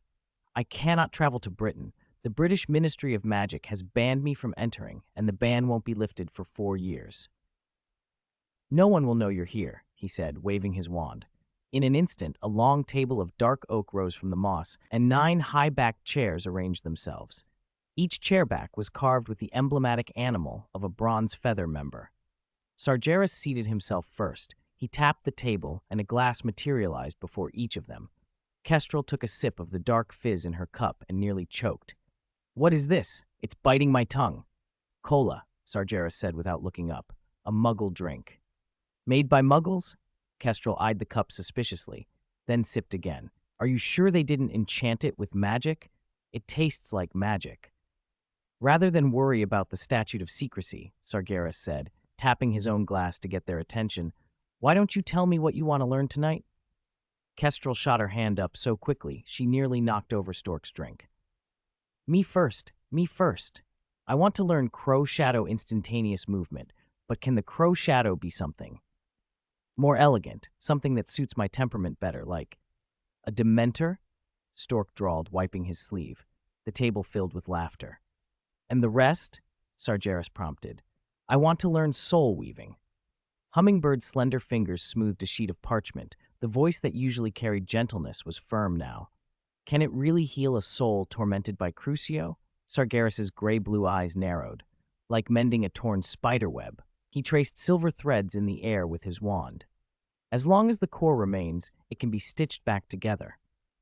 "Then I'll learn it," Hummingbird said. "Are you sure? You already know many healing spells." "I was going to recommend you take something more defensive or offensive," Sargeras said. "Thank you, Raven, but I'll start with this." "I have a few patients," she replied. "As you wish." Sargeras nodded and went down the list. "I want to learn Thunderbolt Blast. Any objections?" "None. Anything on the parchment is fair game," someone answered. "Wolf Soul Summoning," said another.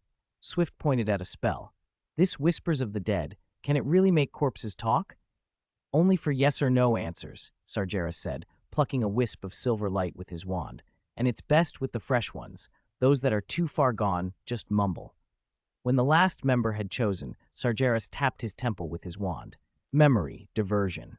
With each tap, a phantom peeled away from his mind. After 8 taps, 8 translucent Sargeras phantoms walked outward. Each carried a different magical signature. The soul-weaving phantom's fingertips were braided with silver threads. The Thunderbolt Blast echo crackled with electric light at the hair tips. And the most unsettling was the Whispers of the Dead double, whose pupils flickered with an eerie green, ghostly fire. "This is remarkable," Thunderbird said, impressed. "What kind of magic is that?" "Not as impressive as you think," Sargeras said, rubbing his temples. "They're temporary constructs, phantoms shaped by memory and magic."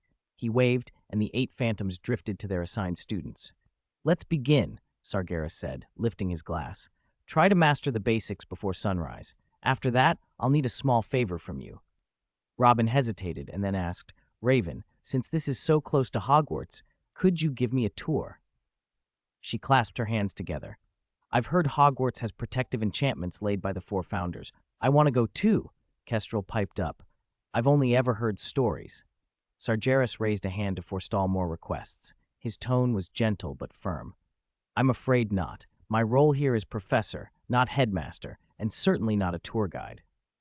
Seeing their disappointment, he added, "If you truly want to visit, you can petition Dumbledore formally." "I doubt he'd refuse." Kestrel's eyes gleamed. "What if you become headmaster? Then you could." "Kestrel," Nightingale scolded, catching her by the collar. "Stop bothering him. If you want to go that badly, I'll write to the headmaster tomorrow." The clearing fell quiet, save for the faint glows of Sargeras's teaching phantoms. He cleared his throat, and a few sparks popped from the tip of his wand. Focus on practicing. Chapter 73. Halloween Incident. Time flew, and soon it was Halloween. Sagres had been entrusted with decorating the castle, and, declining Professor Flitwick's offer of help, he wandered the corridors alone. His wand spun between his fingers as he worked. With each light tap of the tip, the wall torches burst into eerie blue flames. Exquisitely carved skulls pushed out of the stone, their jaws opening and closing with cackling laughter and orange-red fire burning in their eye sockets. Bats hung upside down from the rafters, not ordinary decorations, but huge black bats that would suddenly swoop and halt midair, shouting about deducting points. "Professor," the fat lady by the spiral staircase called eagerly, waving. "We want new outfits too." Sagres didn't refuse.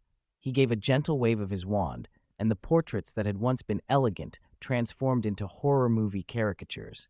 Sir Cadogan's armor was crawled with rust and maggots, but he crowed, "That's it! That's more like it!" The fat lady half crawled out of her frame, hair a mess, whispering hoarsely to passing students, "The password is blood," and then covering her mouth and laughing before she could keep the act up. Hagrid's giant pumpkins finally had their use. They floated through the corridors like lanterns, but were mischievous. If any student got too close, a pumpkin would snap them up and swallow them whole, only to spit them out a moment later. As they swallowed, the pumpkins would open wide and spray red candies at passersby, occasionally disgorging rubber toys. Some students deliberately tricked others into touching a pumpkin to see them get swallowed and then enjoy the loot. Thick gray mist crawled along the floors everywhere. Students waded through it, sinking deeper with each step. If anyone stayed still too long, pale hands would reach up from the mist and grab their ankles. Many young witches and wizards lost shoes that night. When students pushed open the great hall doors, all sound seemed to stop. The enchanted ceiling had become a churning, blood-red ocean, and giant ghost ships loomed from dark clouds, skeletal sailors on deck hurling burning paper wads below. The long tables writhed like the backs of giant centipedes. Cutlery had morphed into carved ribs, and goblets were filled with a bubbling brain matter concoction. Candy ghosts leapt out of dinner plates. Cakes and puddings sprouted arms and let out shrill, piercing screams. Dumbledore's chair had turned into a throne of white bone, while the other professors' seats looked like tombstones. Even the usually bustling house elves shuffled about as rotting zombies, twisting mechanically as they served strange delicacies. Hogwarts had become a carnival. Most students thought it the most exciting Halloween they'd ever had. Harry, Ron, and Hermione were the exception. They had promised nearly headless Nick they would attend his death day party, and had spent the evening in a cold, damp underground classroom listening to ghosts sing requiems. "Did you see the pumpkins that spray candy in the corridor?" Ron's voice sounded ridiculous in the vault-like room. "Shh," Hermione hissed. "Sir Nick's giving his speech." Nearly headless Nick floated in front of a pile of rotting organs, reciting a 500-year-old dirge in a melancholy monotone. The other ghosts hummed along. Their voices scraped the air like fingernails on a blackboard. Ron stared at the moldy food on the table, and his stomach gave a loud rumble. "It's a shame," he muttered. "We could have had a proper feast in the Great Hall instead of watching ghosts eat rotten guts." "Stop complaining. At least it's educational," Hermione said, though she sounded half convinced. "And we can't break our promise. They'll be upset." "But stop it, Ron. We're here already," Harry said weakly. They endured until the end and finally climbed the stairs toward the Great Hall. Just as they were about to go in for food, Harry heard a voice, soft at first, then clearer. Kill you, tear apart." "Did you hear that?" Harry asked, turning to Ron and Hermione. "What?" Ron said. "That voice," Harry insisted. "You mean the bats? I heard something." "No, it said it wanted to kill someone." Ron and Hermione's eyes widened. "Is this a Halloween prank?" Ron asked, forcing a smile. "I'm not joking," Harry said. "It came from this way." He ran, and the others followed. They stopped, breathless, in a dimly lit corridor. The mist was thinning, and something on the wall shimmered in the torchlight. The three of them squinted and stepped closer. "The Chamber of Secrets has been opened. Enemies of the air, beware." Crimson letters flowed across the stone like bleeding words. Ron let out a dry laugh. "Is this decoration too? Very realistic, though I don't know what it means." His voice died. The torchlight fell on a dark shape pinned to the wall. Madame Norris, rigid and lifeless, her tail standing straight up, her eyes wide open. "This is," Harry began. "Madame Norris," Hermione said, voice low and grave. A low murmur spread from both ends of the passage. The great hall feast had ended, and students, full and happy, were making their way toward their common rooms along this corridor. Hermione grabbed Harry and Ron's arms. "We have to get out of here." It was too late. The crowd surged like a tide and then stopped. The racket cut off as if an invisible hand had smothered it. The students froze, all eyes fixed on the stiff cat on the wall. "What kind of prank is this?" a Hufflepuff stammered. "There was nothing here when we passed by 20 minutes ago." Harry, Ron, and Hermione found themselves standing in the center of an empty pool of space. The crowd had retreated around them, isolating them. No one dared approach the cat. "Keep moving. Don't stop," Filch barked from somewhere behind the students. "If you stop, those damn things will pull your shoes off and I'll be doing repairs all night. Move it." He shoved his way through, shoving startled students aside until he reached the front. When he saw the cat, his face went white and contorted. "Madam Norris?" His voice strangled. He staggered back, a trembling hand covering his mouth. "No, no. Who did this? Who?" His eyes darted through the crowd like a snake and finally fixed on Harry, Ron, and Hermione standing at the front. "It was you," he rasped, choking with fury. "You killed her. I'll make you pay. He lunged, with bony fingers clawing at Harry. The trio flinched. Ron dashed into a suit of armor behind him, sending a clang ringing down the corridor. "Calm down, Argus." Dumbledore's voice washed over them like a bucket of cold water. The headmaster stepped forward, his silvery beard catching the torchlight. He slipped through the crowd, gently took Madame Norris down from the wall, and examined her carefully.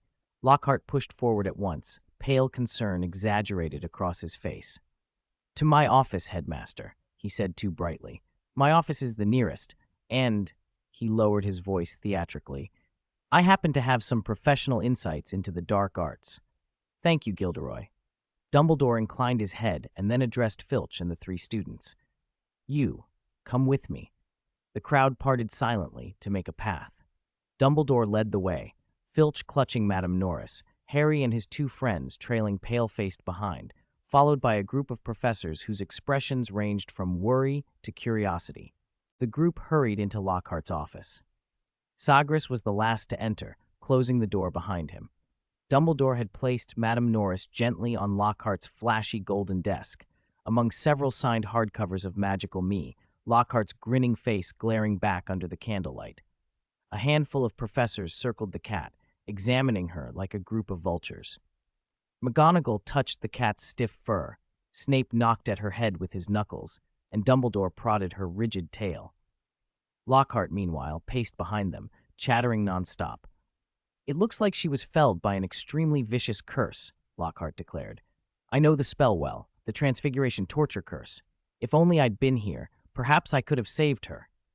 Filch's sobbing intensified, his bloodshot eyes fixed on Harry, Ron, and Hermione, his bony fingers leaving white marks on the desk's edge. Sagres fought the urge to cast a tongue-tying curse on Lockhart and rolled his eyes. Dumbledore, catching his glance, asked, "What do you think, Sagres?" "Petrification," Sagres said flatly. It was the obvious conclusion to anyone with exposure to the dark arts. "We share that view," Dumbledore agreed. "Ah, yes, petrification." "See?" Lockhart chimed in. "Experienced people always agree, don't they?" Silence fell.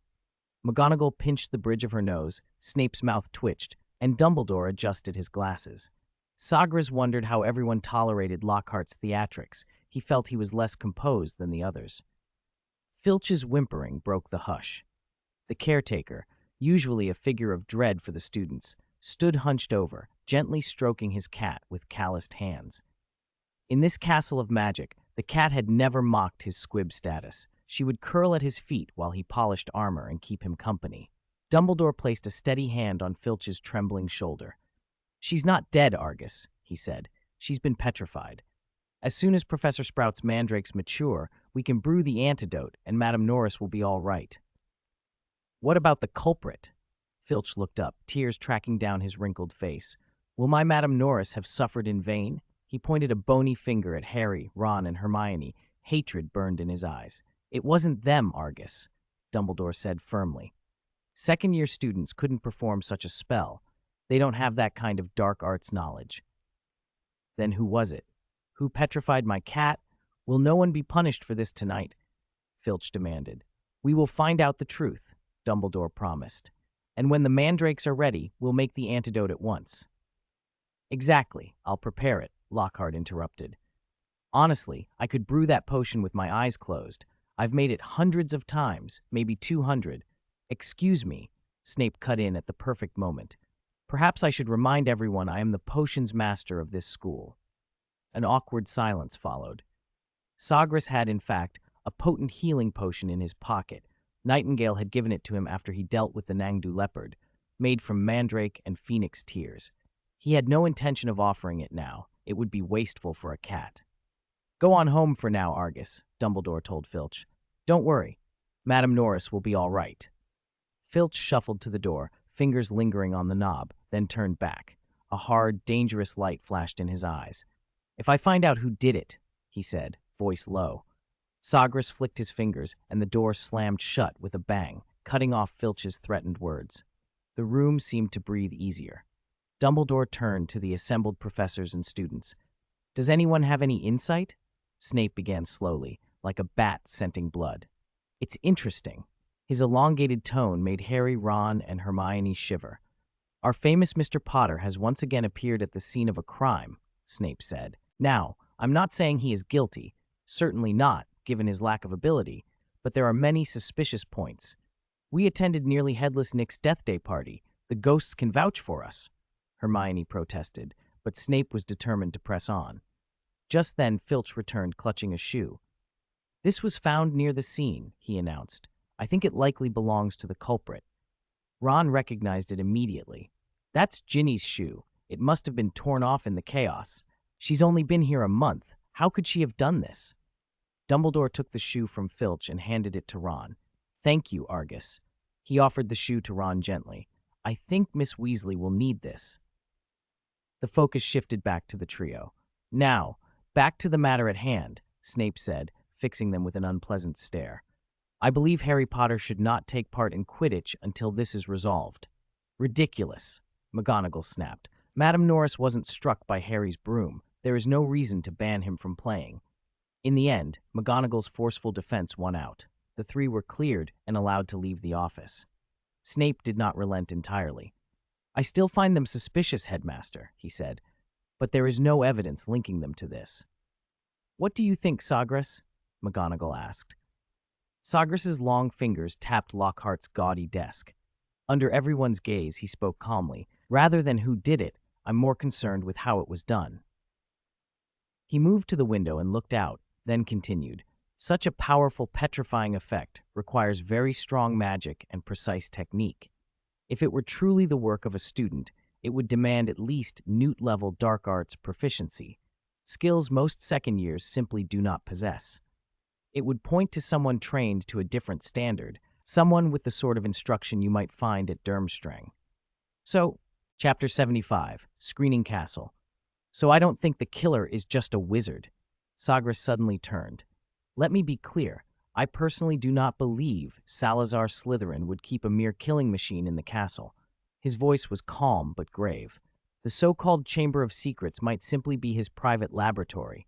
There could be some ancient creature kept there. He flicked his wand, and two illusory images shimmered into the air, a gorgon and a basilisk. He scanned the others slowly.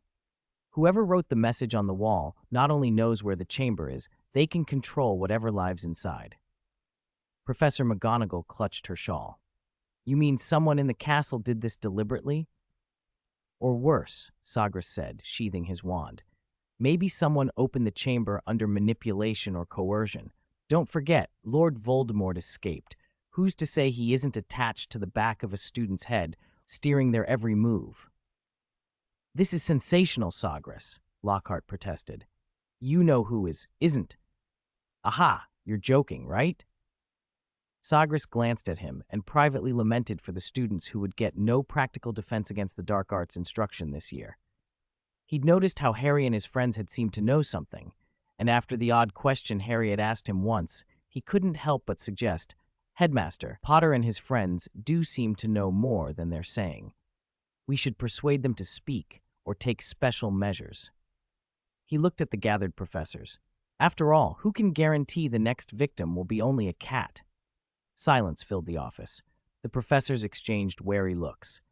McGonagall's mouth was a thin line.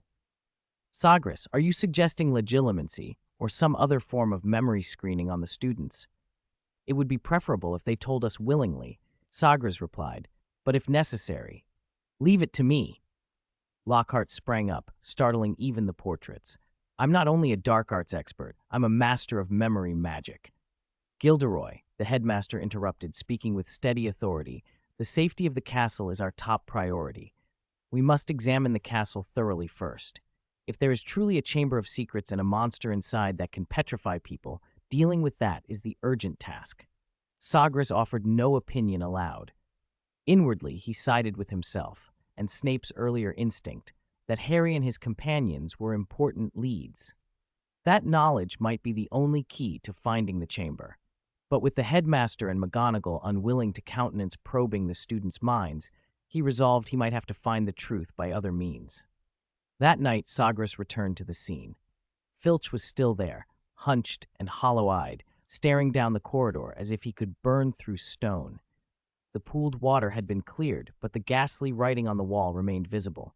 I tried, it won't wash off, Filch rasped, and the caretaker still had scratches under his nails from scrabbling at the stone.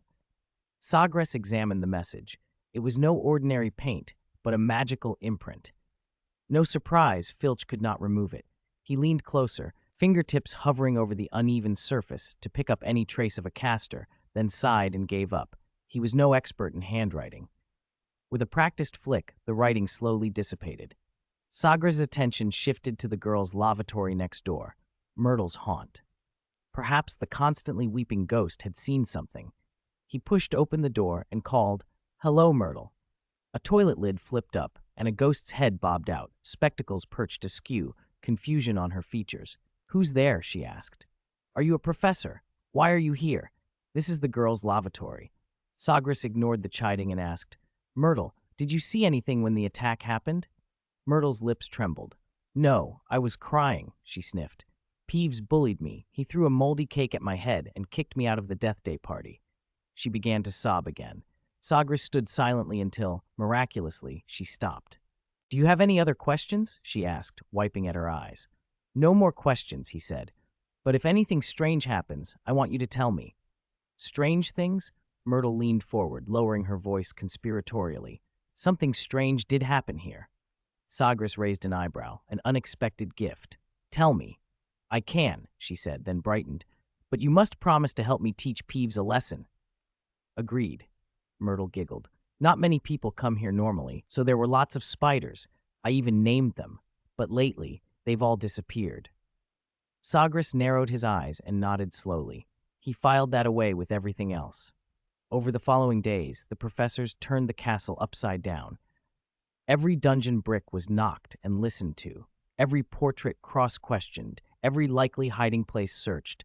Not even the Humping Willow's tree hollow escaped scrutiny. Yet no sign of a chamber of secrets was found, and no trace of the creature that could petrify remained. Slowly, the students' nerves eased. The victim had been Filch's cantankerous cat, and she was now resting with Madame Pomfrey and expected to recover. Laughter returned to the great hall, quills rustled again in the library, and life resumed its ordinary rhythm. Only Sagres kept searching in the shadows, thinking constantly about whether Lord Voldemort had come back to Hogwarts, whether a monster had been released from some hidden chamber, and what sort of creature could do this. He replayed the illusions he had conjured that night, a Gorgon's petrifying stare, a basilisk's lethal fangs. Such long-extinct beasts could indeed account for the effects they had seen. But even if Salazar Slytherin had once kept such creatures, who now could control them?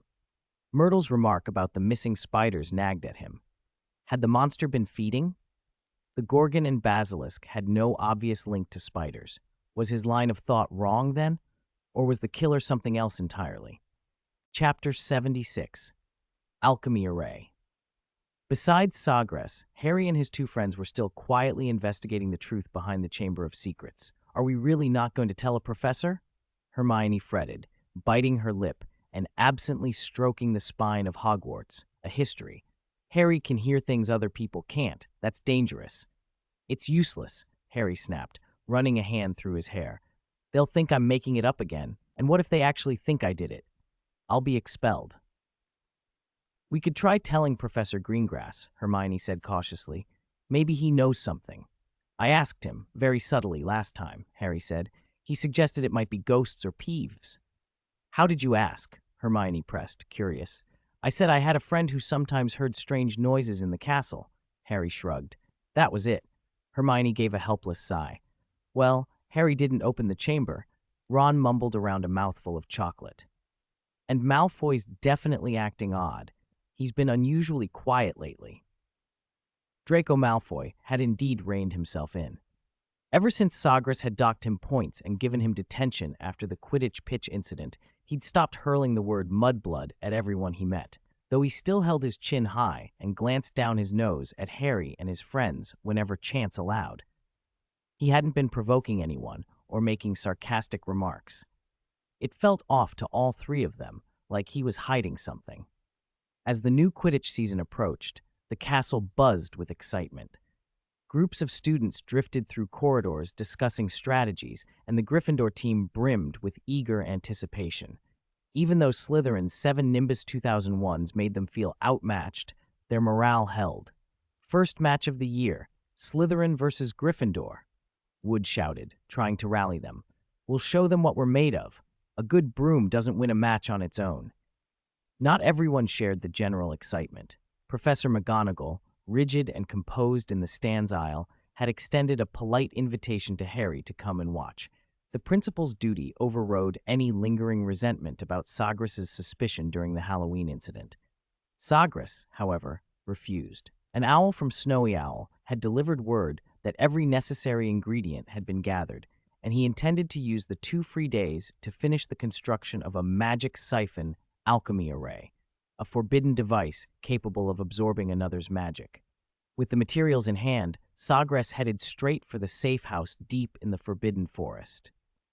The odd-shaped building caught the late sun and gleamed like the bleached skull of some forgotten giant.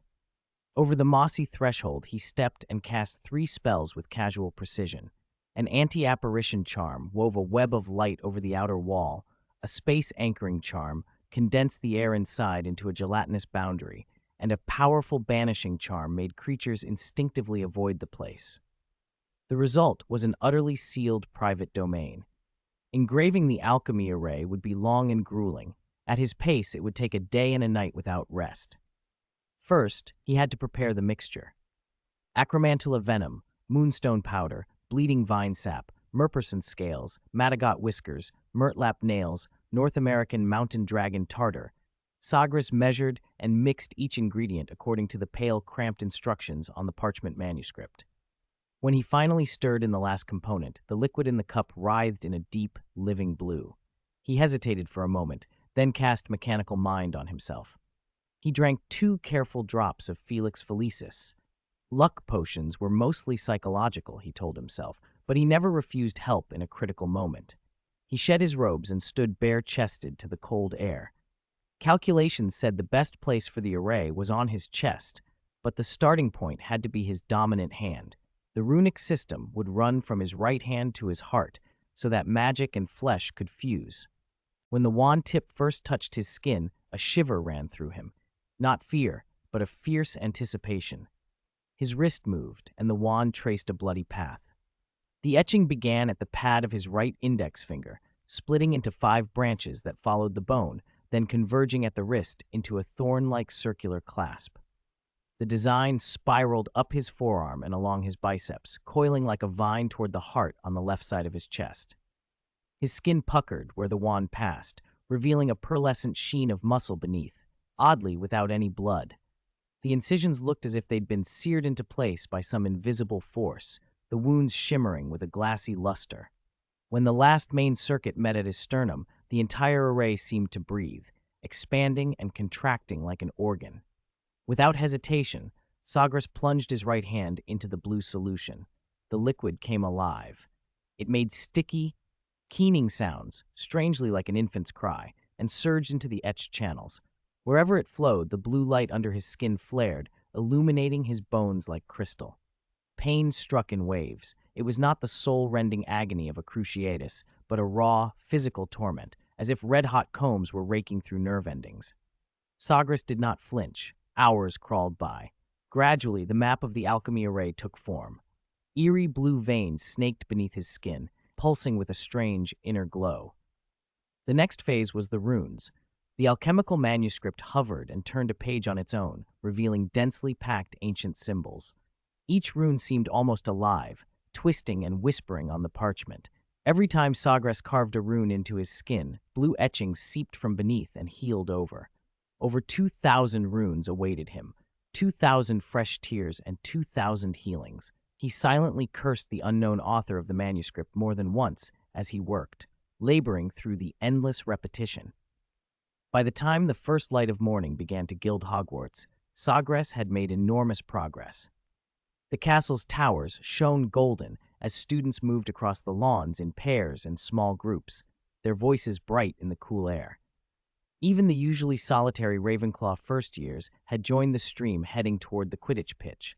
Luna Lovegood, with her odd glasses and dreamy expression, walked beside the quiet Azkaban Greengrass, who clutched Luna's sleeve as if afraid of losing her in the excited crowd. A curious light danced in Luna's eyes as they hurried along. Chapter 77, Farce on the Court. "I've got a bad feeling about this," Ron whispered, fingers drumming nervously on the grandstand railing. Hermione looked up from Quidditch Through the Ages, brow creased. "Again. Last year it was Quirrell causing trouble. This year there's no one." She didn't finish. A roar swept through the stands as the teams filed onto the pitch. Slytherin's silver-green contingent booed and hissed. Ravenclaw and Hufflepuff cheered louder, clearly eager to see Slytherin defeated. "Captains, shake hands!" Madam Hooch called. Flint and Wood gripped each other's hands so tightly their knuckles went white. At the sound of the whistle, 14 brooms launched skyward in a single blur-like motion. Harry dove, shaking Malfoy off his tail. His green eyes behind his glasses scanned the pitch with steady focus. Even Malfoy, usually full of jeers, was unusually intent. They passed each other several times without a taunt. "Not good," Ron muttered, clutching his binoculars. "Their Nimbus 2001s are too fast." The worry proved justified. A Slytherin chaser feinted through the defense, and the quaffle slipped neatly through a hoop. Before the cheers had died down, a scream rose from the stands. A jet-black bludger was coming in at a bizarre angle straight for the back of Harry's head. He rolled aside at the last second, and the bludger whistled past his hair. Everyone exhaled, then the bludger spun and came back as if it had a mind of its own. Fred and George zigzagged around Harry like a pair of moving walls, lips moving fiercely as they tried to coordinate some counter-curse, but the bludger eerily evaded them and kept coursing after Harry. It darted and angled like a rabid snake, forcing him into a string of dangerous maneuvers. "This is absolutely not normal." Hermione sprang to her feet, book forgotten in her lap. "How can a bludger target only one player? It's got to be Malfoy!" Ron snapped, slamming his fist on the railing. "They've tampered with it." Eventually, Wood called a timeout. The Gryffindors landed on the muddy pitch and huddled, faces grim, rain sluicing down as students in the stands opened umbrellas. Ron and Hermione watched the scarlet cluster anxiously as they muttered and shook their heads, then reluctantly took to the air again. Whatever plan they'd tried had failed. Play resumed, and the bludger's attacks grew crueler, sometimes tearing at the hem of Harry's robes. During a particularly violent turn, Harry caught a flash of confusion cross Malfoy's face. As they shot past each other, a golden blur flicked past Malfoy's ear, the snitch. Harry decided in a heartbeat. He surged toward Malfoy, who thought Harry was trying to knock him off, and veered away. The bludger struck Harry full on from the side. At the instant of impact, Harry's free hand shot out and closed around the snitch. Relief flashed through him, then pain seared his arm, and everything went black. When he came to, he was lying in the mud with the Gryffindor team gathered over him. He still gripped the snitch in one hand, the other arm hung at an awkward angle. "We won," he managed, lifting the small golden ball and trying to grin. "But I think my arm's broken." Oliver Wood bent down and felt Harry's arm. "Brilliant, Harry, you did it," he said. "Don't move. Yeah, looks broken." He smiled and drew his wand. "We've been practicing simple healing spells. I can handle this." Wood waved once. "Brachium Amendo." A green shimmer ran over Harry's arm, and the pain eased. The limb returned to normal. "All right, brilliant, Wood." Even the twins clapped him on the shoulder. "Never knew you had that in you," George said. "Learned it in practical," Wood replied modestly, slipping his wand away. Before Harry could haul himself up, a gleaming row of teeth filled his vision. "Don't move. Harry, your arm is broken." Gilderoy Lockhart arrived in a show of jewel-encrusted boots, stepping on the edge of Harry's robe as if it were a red carpet. Without ceremony, he pressed down on the arm Wood had just fixed. "I'm fine, Professor Lockhart. Really, I'm fine," Harry protested, waving his good arm. He wanted to be up on his broom again and away. "Lie still, Harry," Lockhart said in a soothing voice, grabbing Harry's flailing arm. "That's just your imagination. It's broken, but don't worry. This will be simple." He rolled up his sleeves for dramatic effect. "Stand back!" The crowd froze to watch. Lockhart flashed his famous smile at Colin Creevey and struck a pose. "Watch closely, everyone. This will be a demonstration of how effortless spellcasting should look." "I really want to go to the hospital wing," Harry begged. "I'll be fine if—" "Almost done, Harry. Just be a good boy," Lockhart cooed, then pointed his wand with flamboyant flourish. A strange sensation ran through Harry's arm. The snitch slipped from his fingers and fell to the wet grass with a soft clink. "You've healed the wrong arm, Professor," George called from the side. Harry's worst fear materialized. The hand that had been steady and holding the snitch went numb, hanging limply at his side like dead weight. He couldn't even lift it. "Ha!" Lockhart laughed, patting Harry on the shoulder with a little theatrical bow. "Gilderoy Lockhart never disappoints the injured. You've been cured by me." He bared his teeth in another practiced grin. "Didn't you always want a nice stroll to the hospital wing, Potter? I've done most of the work. Madame Pomfrey should have something to do when we get there." Turning to Hermione and Ron as if commenting on the weather, he said, "Take him to the hospital. Madame Pomfrey will handle the finishing touches." Chapter 78, The Second Attack. Madame Pomfrey was furious. "Why didn't you come to me directly?" she huffed. "Now I have to clean up his mess." "It was already healed," Hermione said from the doorway. But Professor Lockhart insisted. "Why are you still calling him Professor?" Ron snapped. "Harry's arm was already fixed by Wood, and then Lockhart ruined the other one that was fine." Madame Pomfrey examined Harry's arm. It felt like a rubber tube, pliable and loose.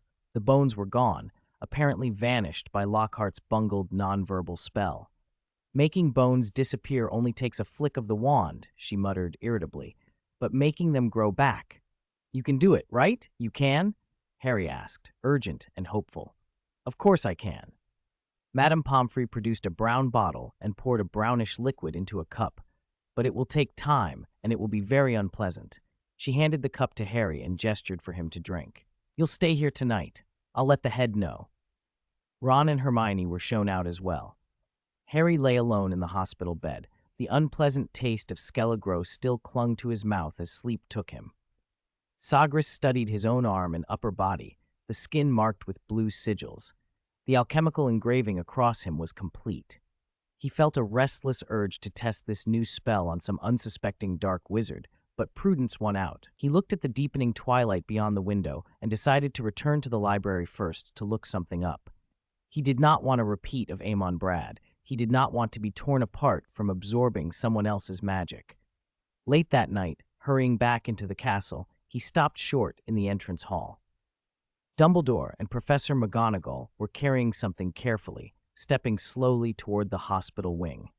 "This is—" Sagres moved forward, frowning. "Another attack? Sagres!" Professor McGonagall breathed a relieved sigh. "You're just in time. Help us!" Sagres flicked his wand, and the figure Dumbledore and Minerva were clasping rose up and floated beside them as they walked. He followed them into the hospital wing and helped lay the boy on a bed. Madame Pomfrey had been woken and stood ready with her wand, checking the rigid body as if it were a statue. "Another attack," Dumbledore said softly.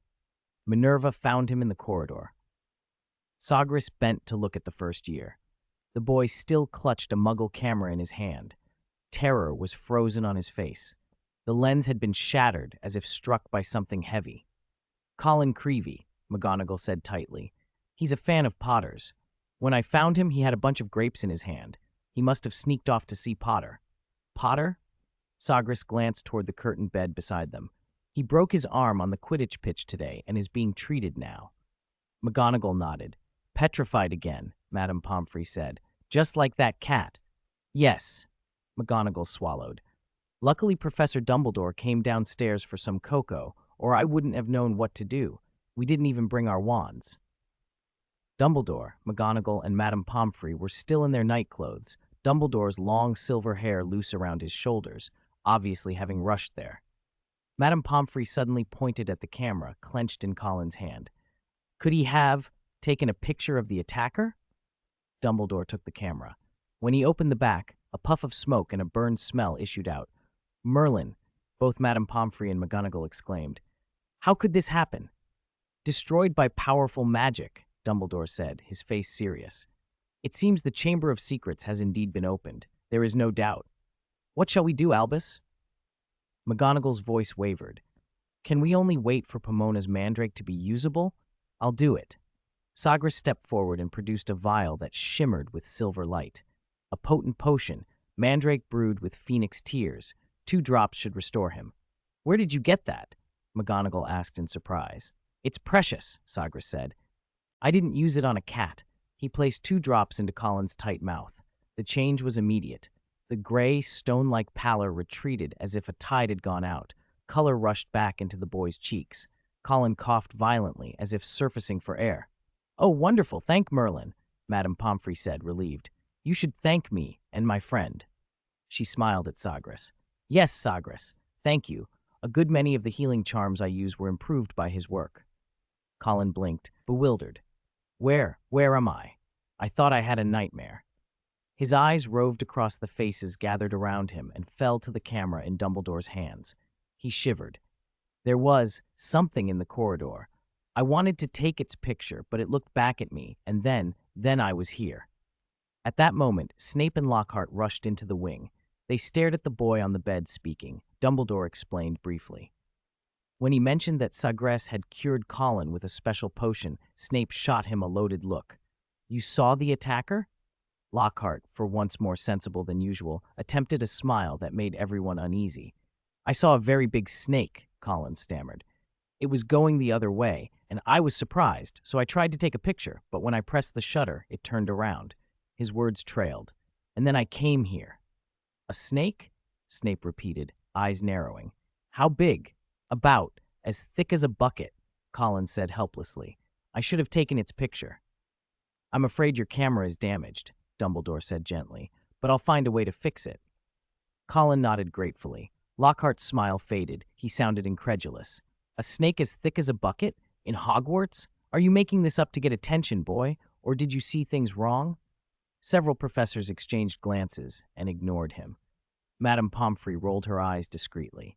As far as I know, no ordinary snake can petrify someone, she muttered. Unless it is a gorgon, Snape said darkly, but gorgons don't have such stout proportions. Are you certain it wasn't a snake-bodied, human-headed thing? McGonagall asked Colin. It was just a snake, Colin whispered. A very big, very scary snake. Snape leaned forward, his black robes fanning out.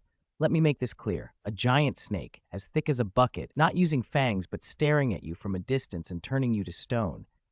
I'm talking about true petrification, not someone fainting from fright, Snape sneered.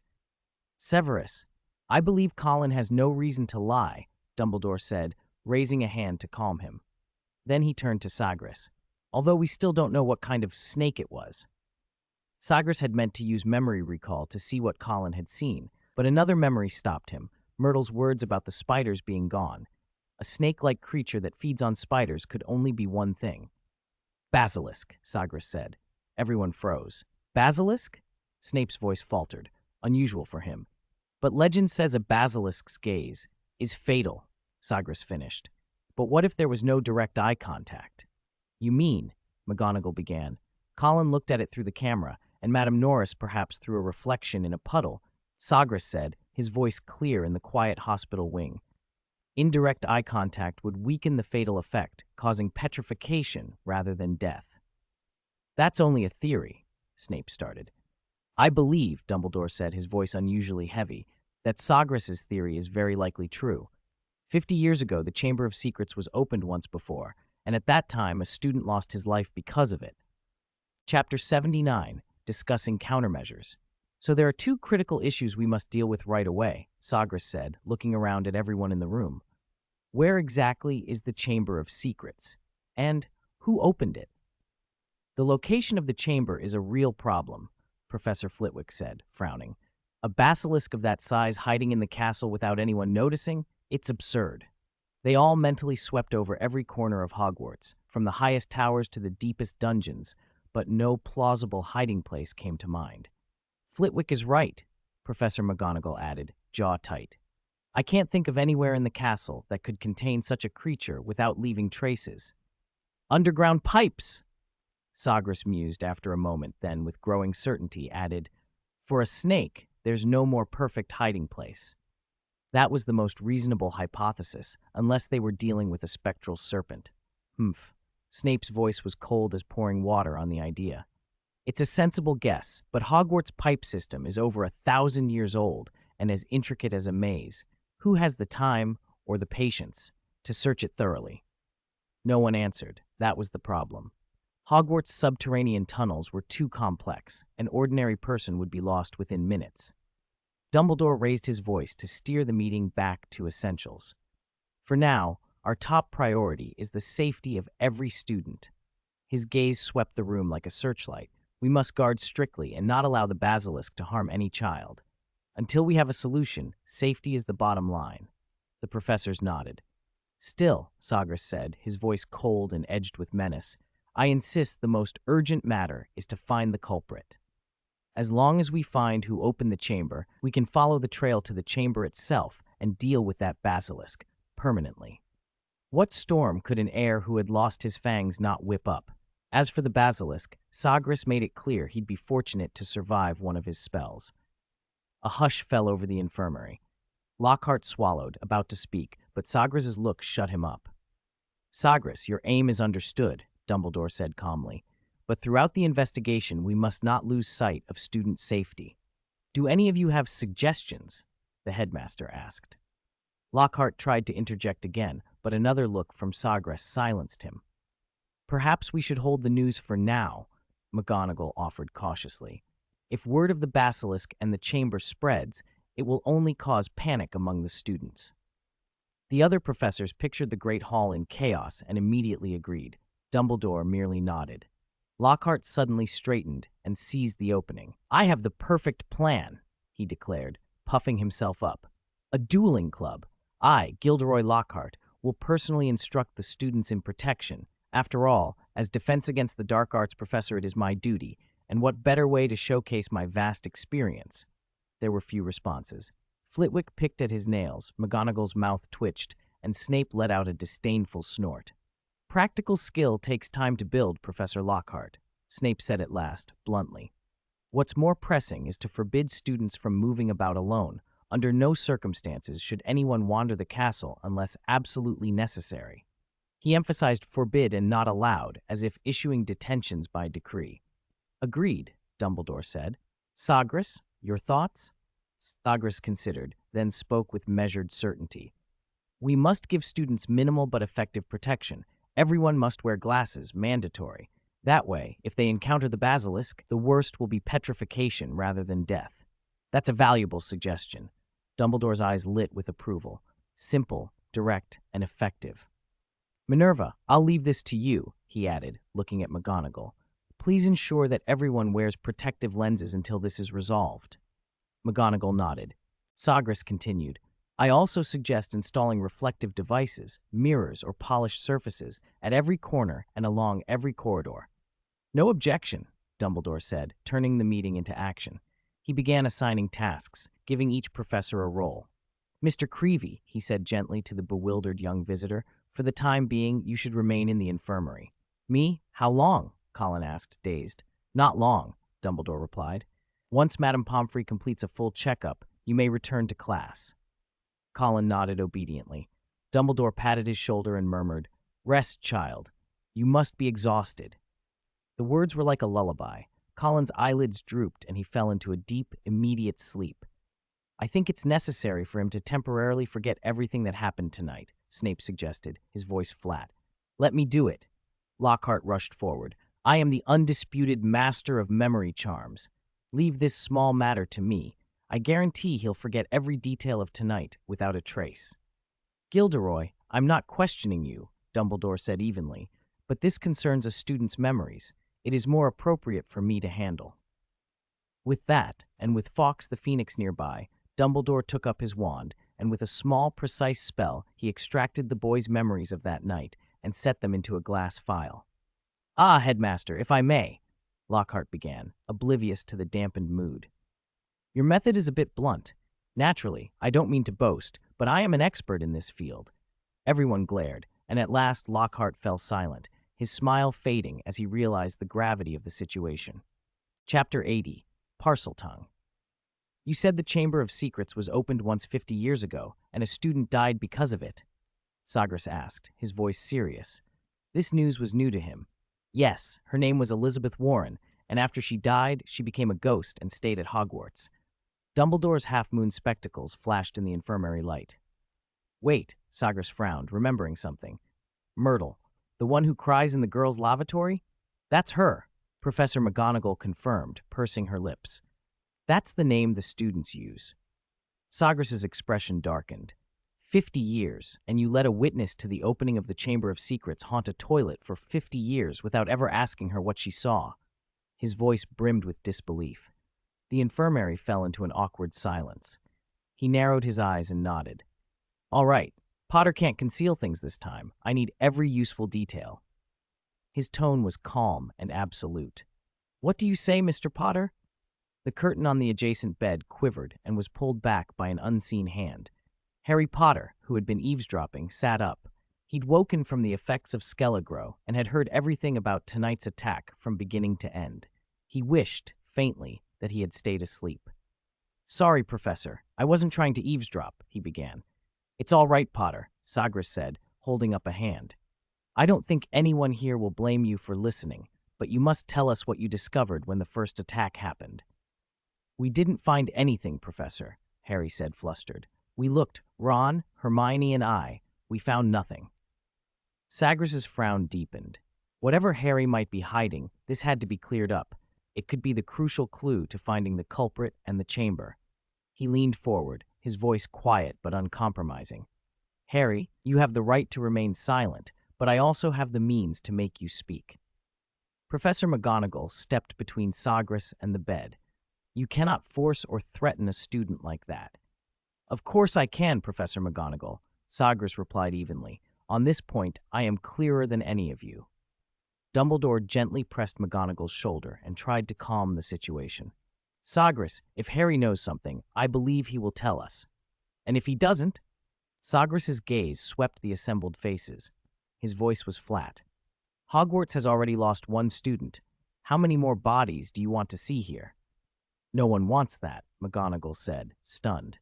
Then why are you protecting Potter when he clearly knows something? Sagres' words were harsher. How many more lives will it take before you understand the seriousness of this? Or will you pretend it's not your problem so long as the dead aren't people you care for? He looked around at the speechless staff, voice thick with sarcasm. If someone else dies because of the basilisk, then the culprits will not just be the one who opened the chamber and the monster itself. Lockhart opened his mouth, then shut it when Sagres glanced at him. He resumed his air of nonchalance. Sagres returned his attention to Harry. Mr. Potter, tell me everything you know now. I am not forcing you. I am asking. You may refuse. Of course I can make it impossible for you to refuse, he thought. Harry swallowed. All right, I'll talk, but I'm not the person who opened the Chamber of Secrets. No one is saying you are, Sagres replied. Harry exhaled a little.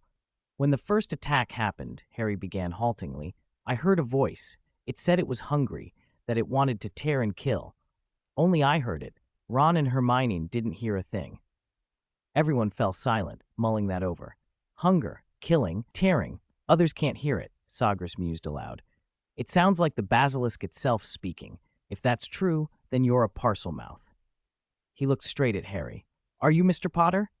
What is Parselmouth? Harry asked, confused. The professor's faces turned grave. Dumbledore's blue eyes behind his spectacles sharpened. It is the ability to understand the language of snakes, to speak with them, even to command them, Dumbledore explained. Oh. Harry's face cleared as a memory came back. I think I can. I once talked to a python at the Muggle Zoo. His voice trailed off as he noticed McGonagall go pale, Snape's mouth twist into a dangerous sneer, and even the usually gentle Professor Flitwick gasp. That's not common, is it? Harry protested, looking around. There are lots of wizards at Hogwarts. Surely others can do it. No, Harry. Parseltongue is extremely rare, Dumbledore said softly. Salazar Slytherin was one of the most famous Parselmouths in history. That's why the symbol of Slytherin House is a snake. I'm not the heir of Slytherin, Harry said quickly, sitting up, a little desperate. I didn't open the chamber, and I didn't send the basilisk to attack anyone. Calm down, Potter, Sagres interrupted, thoughtful. No one said you were the heir. What I'm thinking is this. Perhaps only a Parselmouth can open the Chamber of Secrets. The staff's faces froze as the idea landed. Flitwick brightened suddenly. A very reasonable deduction. Slytherin was a Parselmouth. His heir would likely be one too. Slytherin could control snakes, so there would be a basilisk in his chamber serving him. So if Harry didn't open the chamber, then there's another Parselmouth in the school, McGonagall said. That person would be the one responsible. So the most crucial question is... Sagres' voice dropped to a hard, low tone. He fixed his gaze on Dumbledore. Is Lord Voldemort a Parselmouth? The infirmary held its breath. Time seemed to stretch. Finally, Dumbledore nodded slowly. Yes,